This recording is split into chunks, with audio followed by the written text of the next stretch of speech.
Please like, share, and subscribe. Wishing you happiness and good luck every day. All right, let's just dive right in.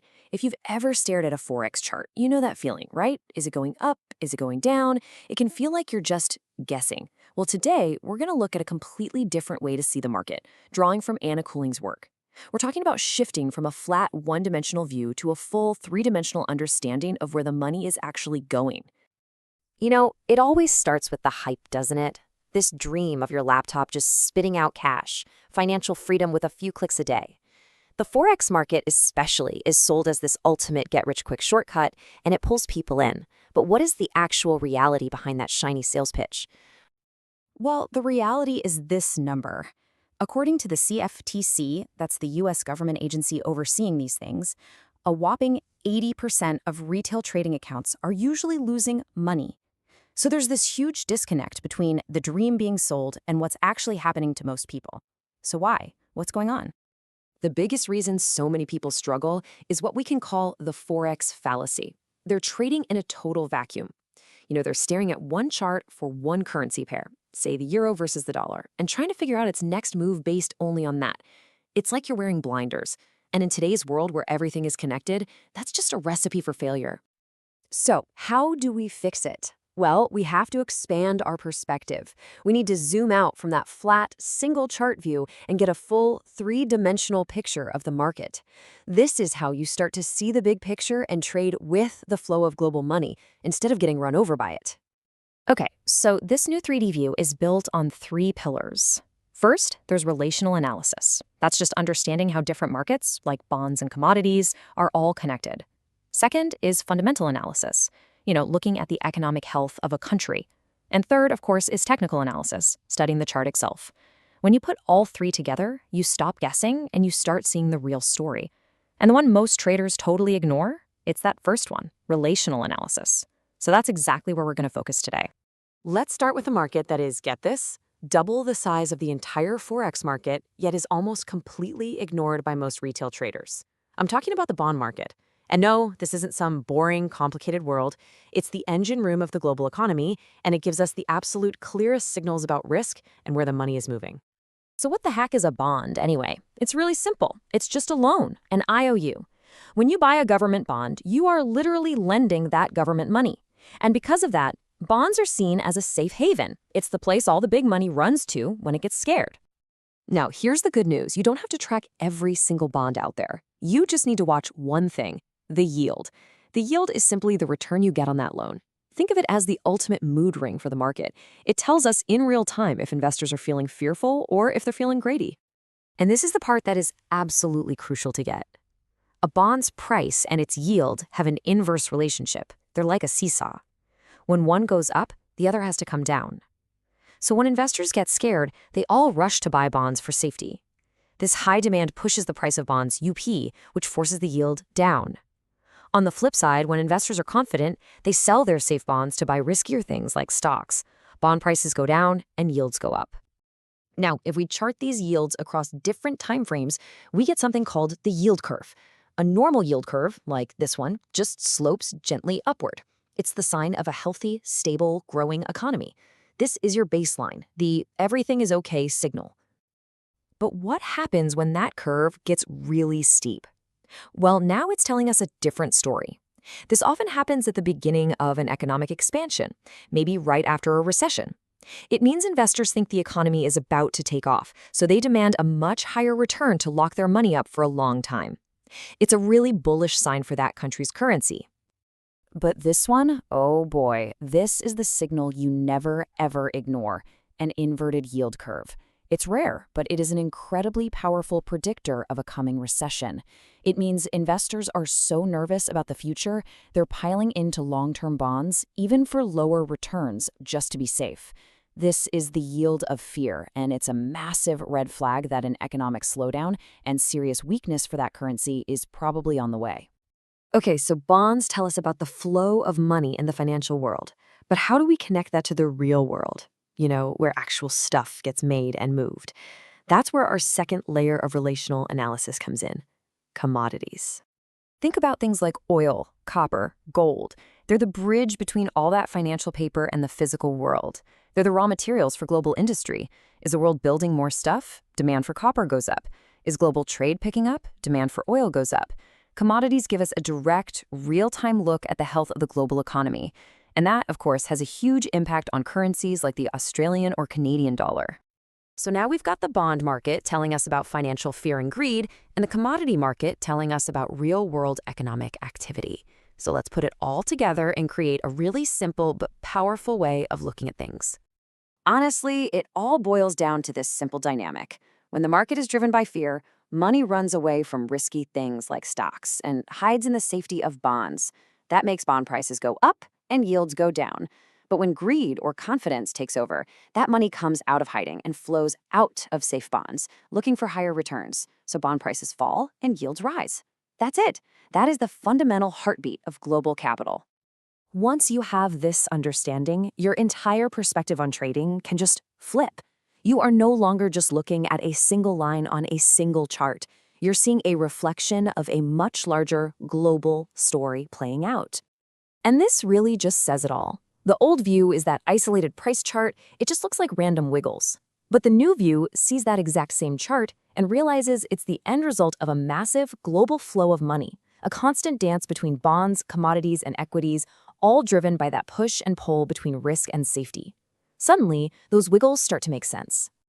So, I'll leave you with this question. The next time you pull up a currency chart, what are you going to see? Are you just going to see the price, a random line moving up and down? Or are you going to start to see the bigger story, those invisible currents of money flowing between all these different markets, all shaping that simple line on your screen? Because that shift in perspective, that is everything. You know, there's this powerful idea from one of the greatest traders of all time, Jesse Livermore, and he just hits the nail on the head here. He knew the market isn't just some simple chart, it's a complex machine. And if you've ever felt completely blindsided by a price move, well, you've experienced exactly what he's talking about. So that really brings us to the big question, doesn't it? If the market is practically designed to be deceptive, how in the world do we avoid getting fooled? Why is it that with all the tools and all the information we have today, so many people still struggle to find any kind of consistent success? Well, the answer is actually simpler and way more fundamental than you might think. And here it is. This is the core of the problem. Way too many traders are just staring at a single currency pair, or one stock, or one commodity, totally cut off from everything else that's going on. It's kind of like trying to win a chess game by only looking at one square on the board. You just can't do it. This kind of tunnel vision, this focus on just one tiny piece of the puzzle, maybe it worked years ago, but in today's interconnected financial world, it's an absolute recipe for disaster. So if that one-dimensional view is the problem, then the solution is to expand our perspective, right? We need to adopt a three-dimensional view of the market. And listen, this isn't about some complicated new indicator or a secret algorithm. It's a fundamental shift in how you see risk and opportunity in the first place. This whole 3D approach, it's really built on three key pillars. First, there's the relational aspect. That's just understanding how different markets actually influence each other. Second, you've got the fundamental drivers, things like economic data and what the central banks are doing. And third, there's the technical analysis, the price charts themselves. The thing is, most traders spend all their time focused only on that last part. I love this analogy because it illustrates the idea perfectly. Think about it. A single strand of rope, it can snap pretty easily under pressure. But when you weave three of those strands together, their combined strength is absolutely immense. That's exactly what we're talking about here. Weaving these three perspectives together to create a trading framework that's robust and way more resilient. Okay, so how do we start building this 3D view? It all begins by understanding the one single engine that drives every market. And that engine is actually pretty simple. It's the flow of money. Every single price move you see on every chart in every market is basically a footprint left by capital moving from one place to another. So here's the crucial point. Money is never sitting still. It's always on the move. When investors are feeling confident, feeling optimistic, money flows into what we call high-risk assets, like stocks. But when they're fearful, that very same money rushes out and looks for shelter in low-risk assets, like government bonds. This constant ebb and flow, that's what we call market sentiment. It's basically the collective mood of all investors swinging back and forth between greed and fear. Now to make this super clear, let's use a simple example. Imagine the housing market. If prices are falling off a cliff, you'd probably just rent, right? You want to protect your cash. That's a low appetite for risk. But if prices are soaring, you might jump in and buy because you believe you can make a good profit. That's a high appetite for risk. It's the exact same logic that drives trillions of dollars around the global markets every single day. Okay, so where does all this money actually go? Well, it primarily moves between four massive interconnected markets. If you can understand these four pillars, you're on your way to seeing the whole board. So here they are, the big four. Bonds, which is the world of debt, commodities, the world of raw materials, equities, the stock market, and finally, currencies, or Forex, which is the glue that holds them all together. Let's just quickly break down each one. First up, we've got bonds. Now, don't let the jargon intimidate you. A bond is simply a loan. When you buy a government bond, you're literally lending that government money. And because they're backed by governments, they're considered the ultimate safe place to park cash. When fear's running high, money pours into bonds. And get this is a staggering fact. The bond market is worth about $100 trillion. To put that in perspective, that's double the size of the massive Forex market that everyone's always talking about. And yet, most retail traders completely ignore it. This is a huge, huge mistake, because this monster of a market gives us some of the clearest signals about risk and where the money is flowing. Next up, we have commodities. You can think of this as where the financial world meets the real world. It's the bridge between paper assets and actual physical stuff. We're talking oil, copper, wheat, you name it. It gives us a really raw, unfiltered view of what global economic demand is actually doing. So in general, commodities are seen as high risk. Makes sense, right? A growing global economy needs more raw materials, so prices tend to rise. A slowing economy needs less, and prices fall. The one big exception here is gold, which often acts as its own unique kind of safe haven. The third pillar is equities, the stock market. This is the one we're all familiar with. It's probably the most sensitive barometer of investor confidence out there. When the stock market is rising, it's a clear signal of optimism and a high appetite for risk. And this brings us back to that absolutely crucial relationship between stocks and bonds. Think of them as two ends of a seesaw. They typically move in opposite directions. So when you see investors selling stocks in a panic, where do you think that money is going? A lot of it is flowing directly into the perceived safety of bonds. Watching this flow is like having an X-ray of the market's real mood. And finally, we have currencies. The Forex market is the axis that everything else turns on. Why? Well, think about it. To buy a US stock, a Japanese bond, or oil from Saudi Arabia, you first have to have the right currency. It's the most liquid, the most complex, and it's the central hub that connects all these other pillars. Okay, so we've looked at all the pillars individually. Now let's do the fun part and put it all together so we can finally see the whole board. This is where that one-dimensional view shatters and the true three-dimensional picture really comes into focus. If you take only one thing away from this, let it be this right here. No market moves in a vacuum. The bond market affects the currency market, which affects the commodity market, which in turn affects the stock market. They are all linked together in this intricate dance, and the music that's playing is the constant flow of capital, always looking for either profit or for safety. So, I'll leave you with this challenge. The next time you're looking at a chart and you see a big price move, I want you to resist that initial urge to just ask, what is happening? Instead, armed with this new 3D perspective, just pause and ask yourself the much more powerful question, why? Why is the money moving? Where is it coming from? And where is it going? That's the moment you stop seeing the market as just a confusing bunch of wiggles on a chart and start seeing it for what it is, a logical story you can finally understand. Most traders, they're glued to the stock market, right? But what if I told you there's another market out there, a kind of hidden oracle that often knows exactly what's coming next? Well, today we are going to decode the secrets of the bond market. Yeah, that's a quote from the political strategist James Carville, and man, does it capture the raw power we're talking about here. Look, the bond market, it's not flashy. It's not stocks, it's not crypto, but it has the power to intimidate everybody. So the big question is why? What makes it so powerful? And maybe more importantly for us, how can you learn to read its signals to figure out where the whole economy is headed? That's what we're going to do. We're about to unlock the secrets of this financial oracle. All right, so to really get this, we've got to start with the basics. Simple question. What exactly is a bond? Okay, so at its heart, a bond is really just a loan.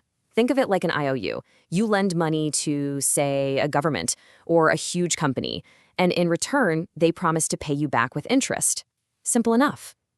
But here's the kicker, the part that makes it so special. These loans are tradable, and that creates this massive global marketplace, a place that shows us exactly where the smart money is really flowing. All right, if you want to read the bond market, you have to understand one fundamental relationship. It's like the first and most important secret we've got to unlock, and that's the relationship between a bond's price and something called its yield. Okay, let's just forget about bonds for a second. Let's use an analogy that I think we can all wrap our heads around. Rental properties. Imagine you're an investor, right? You're looking at two different houses. Now, both of them are going to generate the exact same annual rent. We'll say $6,000. But house A costs 75 grand and house B costs only 50 grand. Which one's the better deal? What do you think? Okay, so with the more expensive one, house A, your 6 grand in rent gives you a return, or what we call a yield, of 8%. Hey, not bad, right? But now, check out house B. That same $6,000 in rent, divided by that much lower purchase price, gives you a yield of 12%. That is a way better return on your money. And that right there, that perfectly illustrates the fundamental rule of the bond market. It's just like our rental houses. When the price of a bond goes down, its yield goes up. And, you guessed it, when the price goes up, the yield goes down. They have this inverse relationship, like a seesaw. And this, my friends, is the key that unlocks everything else. Okay, so for decades, literally for decades, that simple rule was pretty much all you needed to know. But then, the 2008 financial crisis happened. The world changed, and a huge new player stepped onto the field, adding a massive twist to the whole story. And that twist was called quantitative easing. You've probably heard it called QE. In plain English, the Federal Reserve basically printed trillions of dollars out of thin air to buy up government bonds. Why? Well, the goal was to pump money into the system, force interest rates down, and hopefully prevent a complete economic meltdown. But here's the thing. This had a huge unintended side effect. With the Fed acting as this giant artificial buyer, well, the U.S. Treasury market wasn't a pure reflection of what investors were thinking anymore. It got distorted. Some people even say polluted. The bottom line? It just wasn't that reliable bellwether it used to be. So traders had to ask themselves, where do we look now for a clear signal? And the answer they found was the municipal bond market. Now, these are just loans to states and cities. But here is the crucial part. They were pretty much untouched by the Fed's QE program. See, the Fed's job doesn't include bailing out local governments. So this market, it stayed a much purer, untainted reflection of real supply and demand. Okay, quick recap. We get the whole price versus yield thing now. We know to look at municipal bonds for a clearer signal. Now we get to the Oracle's most powerful tool, the yield curve. And trust me, this isn't just a bunch of data on a chart. It is a literal forecast of the economy's future. So this is the one you see most of the time, the normal yield curve. See how it slopes gently upwards? It makes sense, right? You'd want a higher interest rate, a higher yield, for lending your money out for 30 years than you would for just 3 months. A normal curve like this just tells us the market expects steady, healthy growth. It's the all is well signal, no drama. All right, next up we have the steep curve. This is when that gap between the short-term and long-term yields gets really wide. And this is a super optimistic sign. It's the market screaming that it expects the economy to roar back to life, usually right after a recession. Investors are demanding way higher yields for the long term because they see some serious growth on the horizon. Okay, now this one. This is the one you really need to pay attention to. The inverted yield curve. It doesn't happen often, but when it does, it is the market's loudest flashing red alarm bell. Think about what this means. Long-term investors are so worried about the future that they're actually willing to accept lower yields than short-term investors. That's totally backwards. And this shape, it has shown up right before almost every major U.S. recession. For good reason, it's often called the yield of fear. And finally, we've got the flat or humped curve. This one is basically the market shrugging its shoulders. It's a sign of total uncertainty. It's often a transitional phase, that moment when the market is trying to figure out what's coming next. And what's really crucial here is that it's often the warning sign you see just before the curve flips upside down into that scary recessionary signal. Okay, so we've learned the language of the bond market. That's great. But how do we actually put it all together? How do we listen to what this oracle is telling us, day in and day out? Well, It's all about triangulation. It's about looking at more than one thing. So you might see one signal coming from the big Fed-influenced Treasury market, but then you check it against the municipal bond market to get that clearer, untainted view. When you compare the patterns in both, that's when you get a much more solid picture of what investors are truly feeling. So really, it all boils down to this simple seesaw. When investors are scared, when they're risk-averse, money floods into the safety of bonds. That pushes bond prices up and their yields down. But when they're feeling confident, when they're risk-on, that money flows out of bonds and into riskier stuff like stocks. That pushes bond prices down and their yields up. So by watching the yields, you know exactly how the market is feeling. All right, let's just quickly recap the core secrets we've unlocked today. Number 1, always remember that inverse rule, price up, yield down. Got it? Number 2, in today's world, keep an eye on municipal bonds for a cleaner signal. Number 3, the shape of the yield curve is basically an economic forecast. And number 4, and this is the big one, never, ever ignore an inverted yield curve. Look, the bond market is constantly whispering secrets about where the economy is headed. It's not as loud and flashy as other markets, for sure, but its voice is often the truest. So the question isn't really if it's speaking anymore. The real question is, are you listening? And how are you going to use its wisdom to read the market's next move? Today, we're tackling a market that's both incredibly powerful and, honestly, pretty ancient. Commodities. We're talking about the raw materials that literally fuel our world. You know, everything from the coffee in your mug to the gold locked away in a vault. And as we're about to see, they act as the central pivot for the entire financial system. So let's dive in. This quote from financial analyst Anna Coulling just nails it. A fulcrum, right? The pivot point on a seesaw? It's the center of balance. Well, that's exactly what commodities are to the financial world. They're not some sideshow. They are the absolute core that everything else pivots on. And here's why that metaphor is so perfect. I want you to picture this giant, global store. It's a place where currencies aren't just numbers zipping across a screen. No, here they're used to buy real physical things. We're talking oil, wheat, copper. This is pretty much the only place in the capital markets where money is directly swapped for actual, tangible goods. And because of that, it gives us this unfiltered, crystal clear view into the health of the global economy. Now, to really get a handle on their power today, we've got to rewind a bit and look at where these markets even came from. Believe me, they didn't start in some high-tech trading firm. They started in a field. Yeah, it all kicked off with this simple but totally revolutionary idea, the futures contract.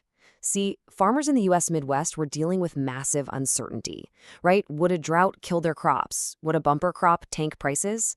Well, a futures contract let them lock in a price for their corn or their livestock months down the road. It guaranteed their income and brought some much-needed stability to a really volatile business. So let's trace how this thing just exploded. From those humble agricultural roots, the market expanded. Suddenly it included hard assets like metals and energy. And for decades, trading was this, chaotic, physical thing. People literally shouting at each other in these open outcry pits. But the real game changer, that was electronic trading in the 21st century. It created a 24-hour global marketplace and completely transformed commodities from just goods into a super sophisticated financial asset class, right up there with stocks and bonds. Okay, so now they're a major asset class. But what are these markets actually telling us? Well, it turns out they're sending out 3 incredibly clear signals that can help us read the entire global financial landscape. So when we're looking at this huge global supermarket, what can we really learn from the price of oil or wheat or gold? The answer is a whole lot. And it really boils down to 3 key signals. All right, this is really the core of it. First up, rising commodity prices usually mean the global economy is picking up steam, more demand for raw materials. But that can also lead to inflation, which might push central banks to raise interest rates. Second, since most commodities are priced in US dollars, they give us a direct clue about where the dollar might be heading. And third, they're seen as high-risk assets, right? So if you see a ton of money flowing into commodities, that tells you investors are feeling confident. Their appetite for risk is growing. So the bottom line is, for any investor, these 3 signals are absolutely vital to watch. Okay, let's get practical. How does all this actually play out with specific commodities and the currencies that we all keep an eye on? Because the relationships here are incredibly revealing. Let's kick things off with the classic rivalry, gold versus the US dollar. You've got gold on one side, the ultimate physical, hard asset, and on the other, the US dollar, a soft currency, backed by government promise. Gold is your classic hedge against inflation, a safe place to run when things get chaotic. The dollar? Well, it's also a safe haven, most of the time. And this setup leads to a very, very sensitive dance between the two. And this chart shows you the standard dance moves. Typically, when the US dollar gets weaker, you can see that on the bottom chart, the price of gold, up on the top, goes up, and vice versa. It's a textbook inverse relationship. And it makes sense, right? Because gold is priced in dollars. A weaker dollar means you can buy more gold with it, which pushes the price up. It's a simple but really powerful connection. But what happens when the music just stops and the dancers completely break form? Because in the markets, these relationships, no matter how solid they seem, can and absolutely do break down. Just take a look at this. Between February and June of 2010, something really weird happened. Both gold and the US dollar were rising at the same time. That inverse relationship, it just completely fell apart. So what was going on? Well, the European sovereign debt crisis. Investors were so terrified about the stability of the euro that they just fled to both of the traditional safe havens, gold and the US dollar, and that pushed both of their prices up at the same time. It's a perfect example of how massive global events can just temporarily rewrite all the rules. Now, some currencies have such a tight bond with commodities that they actually get their own nickname, commodity dollars. We're talking about the currencies of countries like Canada, Australia, and New Zealand, places whose economies are basically powered by exporting their rich natural resources. Let's take a look at Canada, which holds the world's second largest oil reserves. This chart shows the link perfectly. The top panel, that's the price of oil. The bottom is the US dollar versus the Canadian dollar. Now, notice what happens. As the price of oil falls, the USD/CAD pair rises. What does that mean? It means it takes more Canadian dollars to buy one US dollar. In other words, the Canadian dollar gets weaker right alongside the price of its main export. Okay, now let's flip it. Here we're looking at oil versus the Canadian dollar against the Japanese yen. And what you see is a direct correlation. As oil prices go up, the CAD/JPY pair also goes up. So why? Well, it's simple. Canada is a major oil exporter, but Japan is a massive oil importer. So when oil gets more expensive, it strengthens the currency of the seller, that's Canada, and it weakens the currency of the buyer, that's Japan. The relationship is just crystal clear. So we have all these clear signals, these clean relationships, but in the modern economy, there is one massive variable that can distort absolutely everything. And that variable, of course, is China. And to really understand this, let me introduce you to Dr. Copper.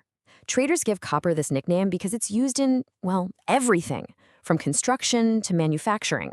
A rising copper price has long been seen as a sure sign of a healthy, growing global economy. It's so reliable, they say it has a PhD in economics. And you can see that PhD at work right here. I mean, since 2009, there's been this incredibly close relationship between the price of copper and the S&P 500 stock index. When demand for copper is up, signaling a ton of economic activity, the stock market tends to follow right along. It's a fantastic barometer for risk sentiment. But here's the complication. China consumes nearly 1/5 of all the copper mined in the entire world, 20%. An appetite that massive completely changes the equation. So here's the crucial takeaway. China's role completely distorts the signal that Dr. Copper is sending us. First, its huge demand can easily mask a slowdown that's happening everywhere else. Second, China isn't just buying copper to build things, it's stockpiling it as a strategic asset, a hedge against inflation. This means copper prices can go up not because the whole world is booming, but because of a strategic decision being made in Beijing. We just can't always take the good doctor's diagnosis at face value anymore. And all of this brings us right back to our central idea. Despite all these complexities, commodities are still the ultimate bridge. They're what connects the abstract world of money with the physical world of actual goods. They really are the transmission mechanism for the entire global economy. So we have to end with this question. As countries start using these essential resources, not just for industry, but as strategic weapons, is this bridge that connects money and goods about to become the next great economic battleground? Something to think about. Thanks for watching. All right, welcome back. Today we're diving into something really fascinating, the secret conversation that's always happening between the stock market and the currency market. It's like a hidden language, and once you learn to speak it, trust me, it changes the entire game. Let's get right into it. So let me just ask you this straight up. Do you think of stocks and currencies as, totally separate worlds? Because most people do. On the surface, stocks are all about companies and long-term growth, while currencies seem to be about the fast-paced heartbeat of entire countries. And yeah, this is the classic view, right? Over here, you've got stocks. You're investing for the long haul, buying a tiny piece of a company. And way over on the other side, you have Forex. Super fast-paced, all about the big picture of national economies. They feel like they're playing on completely different fields. But here's the kicker. What if that's all wrong? What if these two seemingly separate markets are actually in a constant, deep conversation? And what if the stock market is basically shouting clues to currency traders every single day? Well, that's exactly what we're going to unpack. This brings us to the main event. You see, the stock market isn't just a scoreboard for businesses. You should think of it more like a giant real-time risk barometer for the entire world. It's one of the purest measures we have of how confident or how scared investors are feeling at any given moment. And to read this barometer, you really only need to know two phrases: risk on and risk off. And trust me, this isn't just some fancy trader jargon. It describes the fundamental tide of global money. Are investors feeling brave and chasing big returns? That's risk on. Or are they getting nervous and running for safety? That's risk off. Let's follow the money during a risk-on phase. So investor confidence is high, people are optimistic, money starts pouring out of super safe things like government bonds. And where does it go? Right into riskier assets, like stocks. And here's the crucial link. As stocks climb, the so-called risky currencies, like the Australian dollar, also get stronger. At the same time, the safe haven currencies, like the US dollar and the Japanese yen, tend to get weaker. And you guessed it, the whole thing works in reverse. When fear grips the market, we get a risk-off flow. Stocks start to fall, and that money flees for safety, pouring into assets like the US dollar and the Japanese yen, which causes them to shoot up in value. It's this constant push and pull between fear and greed. So you're probably thinking, okay, great, I'll just watch the stock market to see what the mood is. Simple, right? Well, not quite. Turns out, not all stock indexes are created equal. And the ones you hear about constantly on the news, they can actually be the most misleading. And this is a really important question you need to ask yourself, because the index you choose to follow can either give you a super clear picture of what's going on in an economy, or it can give you a completely warped view that leads you to make all the wrong moves. A big part of the problem just comes down to, well, media laziness. News channels report on the most famous indexes because they're household names, not because they're actually the best tools for the job. Often, they're terrible proxies for a country's economic health. Let's get really specific here. In the US, the news is obsessed with the Dow Jones, but honestly, the S&P 500 is a much, much better indicator. In the UK, you always hear about the FTSE 100, but the FTSE 250 is what really tells you the story of the UK economy. Now, Japan's Nikkei 225 is actually a pretty solid proxy, so that one gets a pass. So why does this matter so much? Well, the Dow only tracks 30 companies. That's just way too small of a snapshot. The FTSE 100 is even more misleading. Get this, over 70% of its profits come from outside the UK, so it's telling you more about the global economy than the British one. The S&P 500, on the other hand, is about 75% focused on the US, and the FTSE 250, it's almost entirely focused on the UK domestic market. If you want the real signal, the choice is pretty clear. Okay, so we've picked the right index, we know what to watch. Now we're going to add a real professional-grade tool to our arsenal. We have to learn how to confirm if a market move is real by looking at its secret fuel, trading volume. This technique is called Volume Price Analysis, or VPA. Don't let the technical name fool you. It's a really simple idea. You look at the price, but you also look at how many shares are being traded. It's how you tell the difference between a genuine trend and a fake-out designed to trap you. I absolutely love this quote from the source material because it just hits the nail on the head. Volume really is the fuel of the market. Without that fuel, any price move you see is probably just spinning its wheels and going nowhere fast. So how do you read this fuel gauge? It boils down to one simple rule. If you see a big price move happening on really high volume, that's the real deal. The whole market is jumping in. But if you see a price move on super low volume, that's a massive red flag. It's probably a fake move, a trap set by the big players. The car analogy is just perfect for this. Think about it. Revving the engine makes a lot of noise and looks impressive. That's your price action. But if there's no gas in the tank, that's your volume, that car is going absolutely nowhere. So what does this look like in the real world? Okay, picture this. An index has been on a nice run-up, but then it just stalls. It stops climbing and starts moving sideways. You look closer and you see that the trading volume is suddenly off the charts. It's huge, but the price isn't going anywhere. That's a classic VPA signal. It's telling you that a massive wall of sellers has just shown up and is absorbing every last buyer. A reversal is probably right around the corner. You see, when you start putting all these pieces together, tracking the risk mood, watching the right index, analyzing the volume, it's all about one thing: learning to connect the financial dots and seeing the market as one big, interconnected system. So if there's one thing you take away from this, let it be this: no market lives in a bubble. To truly, deeply understand what's going on in the currency world, you absolutely have to listen to the powerful signals being broadcast by the stock market. It's all connected. And that kind of leaves us with one last big question, doesn't it? If the connection between stocks and currencies is this powerful and this obvious once you look for it, it really makes you wonder, what other huge market secrets are just sitting out there, hiding in plain sight, waiting for us to connect the dots? You know, when we think about the largest market in the world, the Forex market, we usually picture charts, numbers, and traders. But what if I told you that's just the surface? What if, underneath it all, this massive financial arena is actually a hidden world of intense political maneuvering and global power plays? The famous investor George Soros had this great quote. He said, "Money is made by betting on the unexpected." And believe me, when it comes to the Forex market, the biggest truth is probably the most unexpected thing about it. This is a market driven by forces that go way beyond simple economics.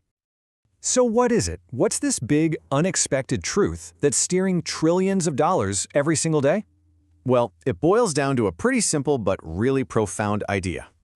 The biggest market in the world isn't free, not even close. It's a battlefield, a place where nations and global powers are constantly fighting for economic dominance.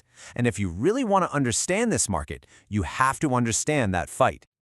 This really gets to the market's secret identity. See, this isn't just about currencies changing hands.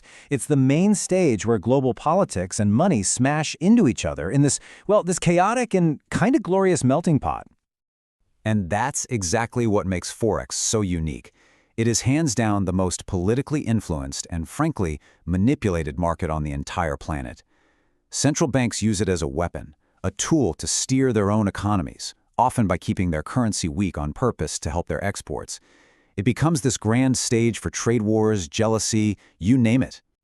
Now, to understand this battlefield, you've got to understand its king, the US dollar. The dollar is the absolute linchpin of the entire modern money system, and its rise to the top really sets the stage for all the conflicts we're seeing play out today. So how do we get here? Quick history lesson. After World War II, this thing called the Bretton Woods Agreement tried to peg all the world's currencies to gold. But by the 1970s, the whole system just fell apart, and out of those ashes, the US dollar emerged as the world's de facto reserve currency. Basically, the money everyone used for international trade. But here's the kicker. This whole dollar-centric system, it has a hidden flaw, a deep one. It's a mechanism that creates stability on one hand, but a ton of tension on the other. It's all about something called the currency peg, and honestly, it's at the heart of this entire conflict. So, what in the world is a currency peg? Well, it's actually pretty simple. It's just when a country decides to lock its currency's value to a major one, like the dollar. So instead of floating around freely, it moves up and down right alongside the dollar. Think of it like a small boat tied to a massive ship. Wherever the big ship goes, the little boat has to follow. Now, pegging gives you some stability, which is awesome for trade. But, and this is a huge but, it comes at a massive cost. When you peg your currency, you're essentially importing the monetary policy of the other country. So if the US Federal Reserve decides to weaken the dollar, that inflation gets exported to every single country pegged to it. You lose control. Your own manufacturing can get crushed. It's a trap. And this right here, leads to a pretty shocking realization. The biggest, most ambitious currency peg in all of history isn't just one country's currency, it's the euro. The entire euro project is basically one giant, massive peg, locking 17 totally different economies into a single monetary policy. This analogy just nails the problem perfectly. You're forcing wildly different economies, like Germany, a nation of savers, and Greece, a nation of spenders, to share the exact same monetary policy. It's like asking a hardcore saver and a big spender to share one bank account. As the saying goes, that relationship is just never going to survive. And history's pretty clear on this. No currency peg has ever truly lasted. So all this built-in instability in the dollar system, including that fragile euro experiment, has basically just thrown the door wide open for rivals. We're seeing a new group of powers actively trying to build a new world order, one that's not so dependent on the American dollar. And who's leading the charge? Just look at the BRICS nations: Brazil, Russia, India, and China. Sure, they did great during the credit bubble before 2007, but now they're getting worried. The U.S. Fed's policy of weakening the dollar is pumping inflation right into their economies. And China, which holds a mountain of U.S. debt, has a special distaste for the dollar and is really pushing for an alternative. Okay, so here's the scorecard for this great economic game. On one side, you've got the challengers, led by China and the BRICS. Their goal: knock the dollar off its throne using trade. Then you have the fragile bloc in Europe, just desperate to keep their grand euro project from falling apart. And finally, you've got the incumbent, the USA, doing everything it can to hold on to its top spot. So how are the challengers actually fighting back? Well, their main weapon is something called a currency swap. It's a simple idea, but it's incredibly powerful. Let's say China and Brazil want to trade. Instead of using the US dollar as the middleman, they just agree to pay each other directly in their own currencies. It creates this kind of exclusive shopping club that completely, totally bypasses the US dollar system. And don't think this is just a theory. China has been busy, I mean really busy, building out this network. They've already locked in these currency swap deals with Argentina, Russia, Brazil, and a whole bunch of major economies all across Asia. Every new agreement is just another brick in the wall of a new, dollar-free financial system. So where is all this heading? All this conflict, all this jostling for position, it's led us to a very, very dangerous endgame. The entire global currency market is now in this state of crazy flux, with the major world powers locked in a fight for their economic survival. The result is what economists call a race to the bottom. In this kind of environment, central banks are deliberately making their own currencies weaker just to make their exports cheaper. It's a dangerous game of economic chicken, and it creates massive instability for literally everyone. It's really important to get the different motivations here, though. For Europe, challenging the dollar is mostly a political move to try and save their fragile euro project. But for China and the BRICS, it all starts with very real trade concerns, but it's absolutely backed by a political desire to shift the entire global balance of power. So, is there a way out of this mess? Well, there's one idea floating around from the IMF called special drawing rights, or SDRs. The idea is to create a new synthetic currency, basically a basket made up of all the world's major currencies, to try and build a more stable, balanced system. For now, though, it's really just a concept, not a reality. Because at the end of the day, the US dollar is still the linchpin. It's still the king of the system. But the U.S. Federal Reserve, with policies like quantitative easing, which is basically just printing more money, is playing a very, very dangerous game. A game that could, one day, topple the dollar from its throne. And all of that leaves us with one final and absolutely critical question. The rules of the global economic game are literally being rewritten right in front of us. The battlefield is set, the players have made their moves. The only question left is, who's going to be holding the pen? So, what if you could actually see the future of the economy? Not with some crystal ball, but by looking at the markets themselves. Today, we're going to unlock one of the most powerful, but honestly, often overlooked relationships in all of finance. That deep, deep connection between bonds and commodities. You know, it's the ultimate question for any investor, or really anyone who's curious about how the world works. Can we spot these huge economic shifts before they happen? Is it really possible to get a heads up on something like inflation months before it starts making headlines? Well, the answer is a resounding yes. And the clues? They aren't hidden away in some secret government report. They are being signaled right now, in real time, by the prices in two of the biggest markets on the planet. And learning to understand their dialogue, what they're saying to each other, that's the key to seeing what's coming around the corner. All right, so to start decoding these signals, we need a simple way to think about it. A framework to guide us. Think of what we're about to do as building our very own economic crystal ball. Let's picture the economy like a compass. You've got four key forces that are always interacting, with the needle showing us exactly where we are in the economic cycle. We have inflation up at north, the US dollar down at south, commodities to the east, and bonds to the west. Now for today, we're going to focus on that critical east-west axis and how it points us directly toward inflation. So, let's kick off our investigation with our first major clue. We're heading east on our compass, into the world of commodities, to see what they're trying to tell us. Okay, this is the first big principle you got to get. When the price of raw materials, we're talking about things like corn, oil, copper, when that stuff starts to climb, it's often the very first whisper of future inflation. And why is that? Well, because those are the literal building blocks of almost everything we buy. But here's the thing, this process is not instant. There's a pretty big lag. For example, if the price of corn goes up, it takes time for that to ripple through the system. First, it makes animal feed more expensive, then that means higher meat prices at the grocery store, and only then, way at the end, does it finally show up in the official inflation numbers.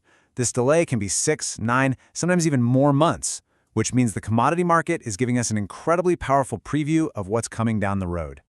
But this is where it gets a little more interesting. We can't just look at a commodity price spike and yell inflation.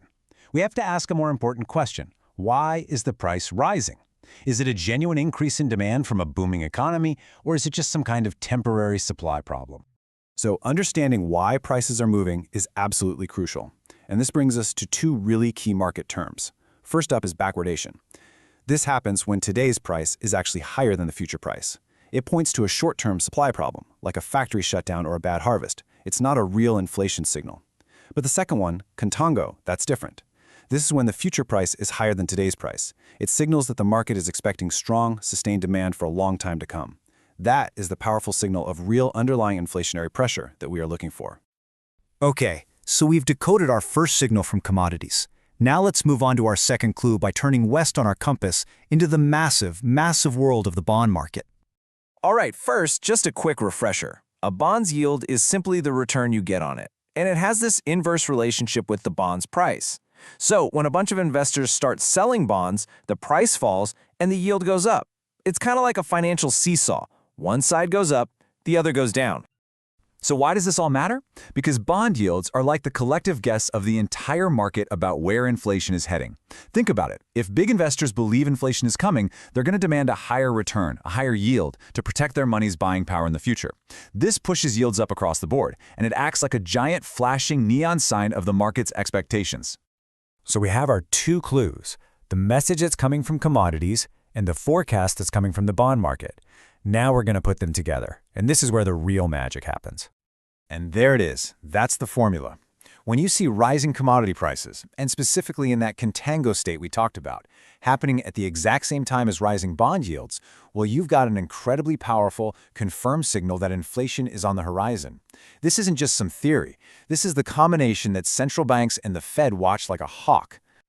This quote just perfectly captures the scale of what we're talking about here. This isn't just about two charts happening to line up.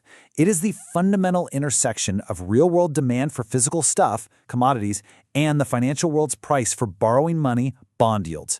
It's a connection that literally drives the entire global economy.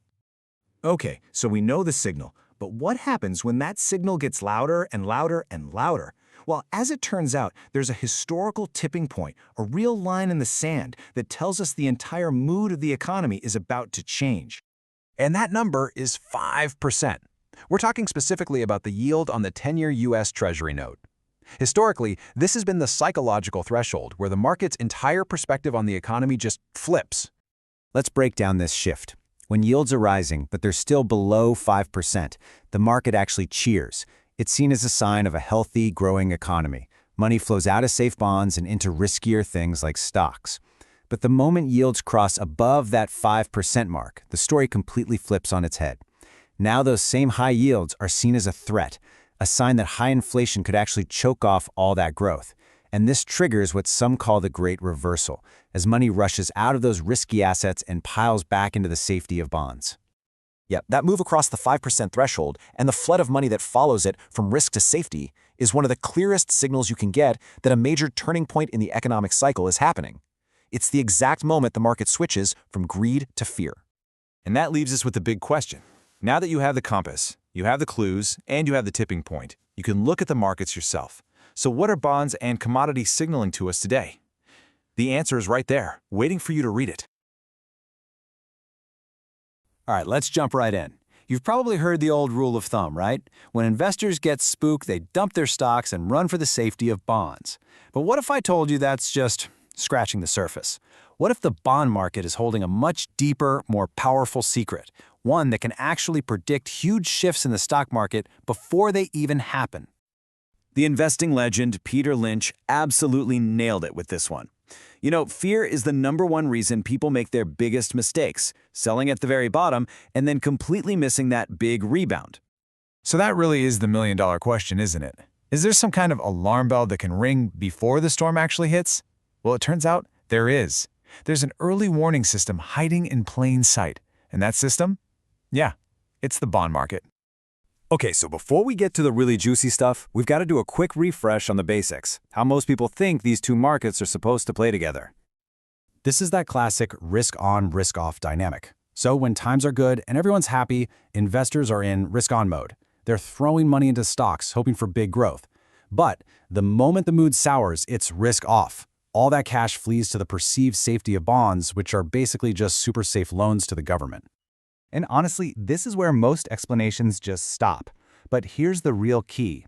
That simple relationship, it's not a fixed law of the universe. It actually changes dramatically, depending on the health of the overall economy. And to really see these shifts, we have to get way more specific. You know, just saying the bond market is kind of like saying the car market. I mean, are we talking about a high-end sports car or a reliable family minivan? They do very, very different things. So we can pretty much break bonds down into 3 main buckets based on their lifespan: short, medium, and long term. And this is where it gets really interesting. Paying attention to which of these groups investors are flocking to or running away from tells us a completely different story. In fact, the relationship between these bonds is the ultimate economic crystal ball, and we are definitely coming back to that. So let's look at our first example. This is that classic flight to safety you always hear about on the news when things go south. So, imagine some terrible economic report comes out. Bam, stocks start to tank. Panicked investors just want a safe place to park their cash for a little while, so they pile into super short-term T-bills. Now, this huge flood of demand pushes the price of those bonds way up, and you have to think of price and yield like a seesaw. When one side goes up, the other side has to go down. So, because the price gets pushed up, the yield gets pushed down. It's like everyone's suddenly running into the same tiny storm shelter. Okay, now let's flip the script completely. Let's look at a totally different situation. A healthy, roaring bull market where the economy is strong and everyone's feeling good. So in this scenario, stocks are obviously climbing, but here's the twist. Long-term bond yields are also rising. Now, this isn't a signal of fear, not at all. It's actually a huge sign of confidence. Investors are expecting the economy to be strong for years and years, so they demand a higher payment, a higher yield for locking up their money for 10, 20, or even 30 years in those T-bonds. Okay, so we've just seen 2 completely opposite behaviors. What this tells us is that the relationship between stocks and bonds has different seasons. And the thing that controls these seasons is the overall economic cycle. To really get to the bottom of this, we need to ask a super simple question. Why do bond yields even rise in the first place? Well, it really just boils down to 2 main things. First, investors are selling bonds, which pushes their prices down and sends their yields up on that seesaw we talked about. And they're usually selling to go buy something with more upside, like stocks. Or second, the central bank is jacking up interest rates to try and cool down a red-hot economy. And notice something really important here. Both of those things, investors buying up stocks and the central bank managing a strong economy, they both happen during good times. So seeing yields in stocks rising together isn't a contradiction. It's actually a confirmation. It's a sign of widespread optimism. But that optimism can't go on forever. And this brings us right to the bond market's biggest secret. Its incredible power to flash a huge warning signal when all that good news is about to turn very, very bad. So as yields and stocks just keep climbing higher and higher together, every smart investor on the planet starts asking the exact same question. At what point does this become too much of a good thing? How high is too high? Well, historically, there is a very clear tipping point, a number that acts like a giant flashing red light for the stock market, and that number is 5%. When long-term bond yields start to cross that 5% threshold, you better watch out. I mean, just look at the dot-com bubble. In early 2000, yields on 10-year bonds shot past 6.5%, and just a couple of months later, the Nasdaq began one of the most famous collapses in history. So why is 5% the magic number? Well, it creates this kind of painful double whammy. First, it just becomes too expensive for companies to borrow money. It chokes off their growth and crushes their profits. And second, it completely changes the math for investors. I mean, why would you risk your money in the volatile stock market when you can get a guaranteed 5% return from the government? And once investors start thinking that way, the whole game flips. Money just pours out of the risky stock market and into those safe, high-yielding bonds. And that right there is how a bear market begins. The bond market has officially called the top. Okay, let's zoom out now and put all of these pieces together so we can see the full cycle in action. So here's how the whole thing plays out. It starts with the bull market phase, right? Stocks and long-term yields are rising together, everyone's optimistic. Then you hit the tipping point. Those yields cross the 5% danger zone and the alarm bells start ringing. That can trigger the bear market as money flees from stocks. And finally, you get the recovery, where falling yields make money cheap again, which sets the stage for the whole cycle to start over. And at every single stage, the bond market is leading the dance. Now, remember that economic crystal ball I mentioned earlier? Well, the single best tool for tracking all of this in real time is something called the yield curve. It's really just a simple chart that shows you all the different bond yields, short, medium, and long-term, all in one place. You can think of it as the dashboard for the entire bond market, and it's telling you exactly what it thinks is coming down the road for the economy. So it turns out the secret isn't really a secret at all. The bond market is constantly, and I mean constantly, setting out clues about the future of the stock market. The signals are always there. The only real question is, are you paying attention? You ever wonder how trillions of dollars just seem to move around the globe? It's not magic, not at all. It's actually all about this super powerful, almost predictive link between two of the biggest markets on the planet, bonds and currencies. So, okay, let's jump right in and decode what's really going on here. Right, so what is this secret link really? I mean, how can a government bond in, say, one country have a direct impact on the value of a currency halfway across the world? It sounds kind of crazy, but that's the exact puzzle we're going to solve today. Okay, so it all starts where these two absolute giants of the financial world crash into each other. You've got the bond market over here. That's what decides the cost of borrowing money for, governments and big companies. Then you have the currency market, which basically sets the price for doing business anywhere else on Earth. And it's where they meet. That's where the real story is. That's what tells us where all the smart money is flowing. But what's the connection? What's the gear that actually links these two massive engines together? Well, it all comes down to one thing: interest rates. And bond yields, as you're about to see, they act like a crystal ball for where those interest rates are headed. And that is what sends currencies moving.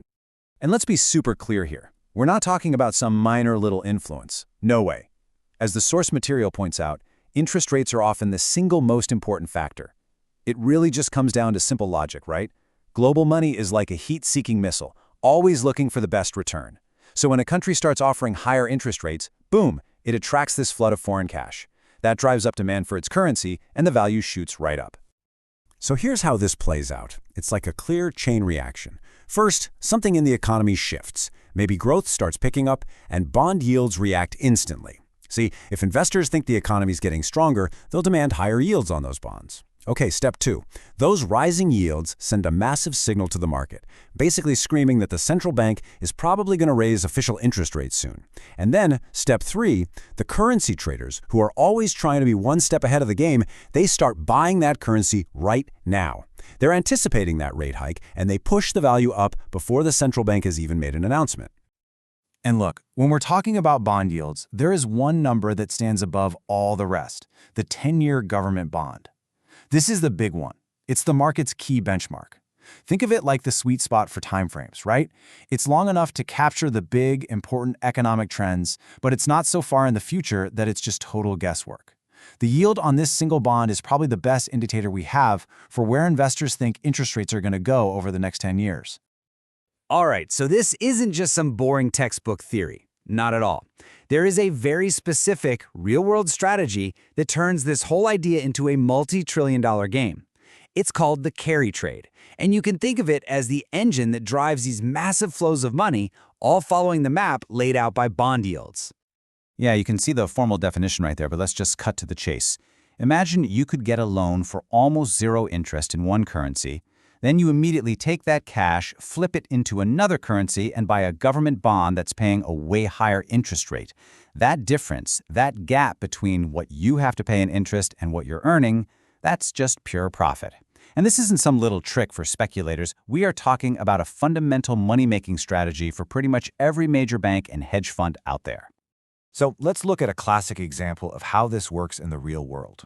For years, Japan has had interest rates sitting near zero. So a big investment fund could go and borrow a massive amount of Japanese yen for, let's say, just 0.5% in interest. Then they just turn around, convert all that yen into US dollars, and buy a 10-year US Treasury bond that's paying out 5%. Simple as that. And just like that, that one move gives the investor a 4.5% return every year, just from the interest rate difference alone. Now, imagine you're applying that 4.5% to not just a few bucks, but hundreds of millions or even billions of dollars. Suddenly, you see the incredible, massive incentive this creates to dump the low-yield currency and just pile into the high-yield one. But, and this is a huge but, there's a major catch. There's a whole second part to this equation. See, your profit isn't just about that interest rate gap. You are completely at the mercy of the currency exchange rate. If the US dollar, the currency you got, also goes up against the yen, well, you hit the jackpot. It's a double win. But if it goes down, it can wipe out all of your profit from the interest rates and even leave you with a massive loss. It's a two-sided bet for sure. All right, let's look at a real-world case study to see this whole theory play out on the charts. We're going to look at the Australian dollar versus the US dollar. Okay, so take a look at this data. Back in November 2010, Australian 10-year bonds were paying out a yield that was almost 2.5% higher than US bonds. That's a massive advantage, a 249 basis point spread for anyone holding Aussie dollars. But now watch what happens. Over just a few months, the outlook for the US economy starts getting a lot better, and US bond yields shot up. By March of 2011, that huge advantage Australia had, it had shrunk all the way down to just 0.72%. So the big question is, how did the currency market react as this advantage started to evaporate? This is where it all clicks into place. As Australia's yield advantage was shrinking fast, the Australian dollar, it actually soared against the US dollar by more than 1,000 pips. And trust me, that is a gigantic move. So why? Why would that happen? Because it was the change in the bond spread that was telling the real story. It was a huge flashing sign that the US economy was getting stronger, and that drove enormous flows of money, forcing a total rethink of what these two currencies were worth. Okay, so we've covered the theory, and we've seen the proof right there on the charts. So how can you actually use this knowledge to start reading the money flow for yourself? Let's break it down into a few key things to remember. All right, here's your practical checklist. Thing 1. Always keep an eye on those 10-year government bond yields. They are your best signal for what's coming. Thing 2. Don't just look at one country's yield by itself. You have to track the spread. The difference between two countries, that's where the real story is hiding. And finally, remember that context is everything. These carry trades really take off when investors are feeling confident and aren't afraid to take on risk. And I've got to make one last crucial point here. As powerful as this bond-currency relationship is, and believe me, it is not a perfect predictor. It's not magic. Other big events, like a sudden market shock or a big shift in how investors feel about risk, those can totally throw a wrench in the works. So you got to think of this as a really important tool in your toolbox, but not a magic bullet that works every single time. When it's all said and done, it comes down to this. The bond market cuts right through all the noise. It doesn't care what the talking heads on TV are saying. It shows you in black and white what the biggest players in the world are actually doing with their money. So the next time you're staring at a currency chart, wondering where it's going next, the very first question you should ask yourself is, what are the bonds telling me? $1 billion isn't what it used to be. That quote from the oil tycoon Nelson Bunker Hunt, it really hits on something we all kind of feel, right? The value of money, it's always shifting. But it makes you wonder, how did one currency, just one, the US dollar, become the measuring stick for the entire planet? So that's what we're going to do. We're going to unpack the incredible story of the US dollar, how it climbed to the top, the crises that nearly knocked it off its perch, and the seriously uncertain future it's facing right now. This is a story about gold, about raw power and this never-ending hunt for some kind of economic stability. All right, to really get a grip on the dollar's power today, we've got to jump in a time machine. We're going back to a time when the world was desperate for an anchor, something real, something you could touch, to build an economy on. And for hundreds of years, that one thing was gold. And this led to the big idea of the day, the gold standard. On paper, it sounded perfect, right? It was simple, almost elegant. You just link your country's money directly to a fixed amount of gold. Do that, and bam, you get stability. You can keep inflation in check, you create this predictable world for trade. It was supposed to be the magic bullet, the end of all those crazy economic booms and busts. And you know what? For a little while, it actually kind of worked. The British Empire kicked things off back in 1844, and pretty soon most of the world was on board. But, and there's always a but, isn't there? The whole system had a fatal flaw. First came the unbelievable financial strain of World War I. Then, as if that wasn't enough, the Great Depression came along and just crushed it. It was way too much pressure, forcing country after country to just snap those golden chains. And the collapse? Oh, it was pure chaos. Absolute economic mayhem. You had nations in a total panic, desperately trying to weaken their own currencies just to get a slight edge in trade. It turned into this economic free-for-all. People called it the race to the bottom, and it threw the entire global economy into a tailspin. Okay, fast forward. The dust is settling from a Second World War, and the world is just broken. It's looking for a new leader. The old top dog Great Britain was totally exhausted. But there was a power vacuum, and a new player was ready to step up and take center stage. And this chart right here says it all. The United States didn't just survive the war. It came out an absolute economic titan. Its manufacturing base had doubled. But here's the kicker. It held a mind-boggling 80% of all the world's gold. 80%! Think about that. America was literally the only country left standing with the muscle to put the whole system back together. So that's exactly what they did. In 1944, all the big players from around the world got together in this little town called Bretton Woods, New Hampshire, of all places. And their goal was huge, to build a brand new economic order from the ashes. What they came up with that day, well, it would shape the entire global economy for the next 3 decades. The system they designed, the Bretton Woods system, was kind of genius because it was so simple.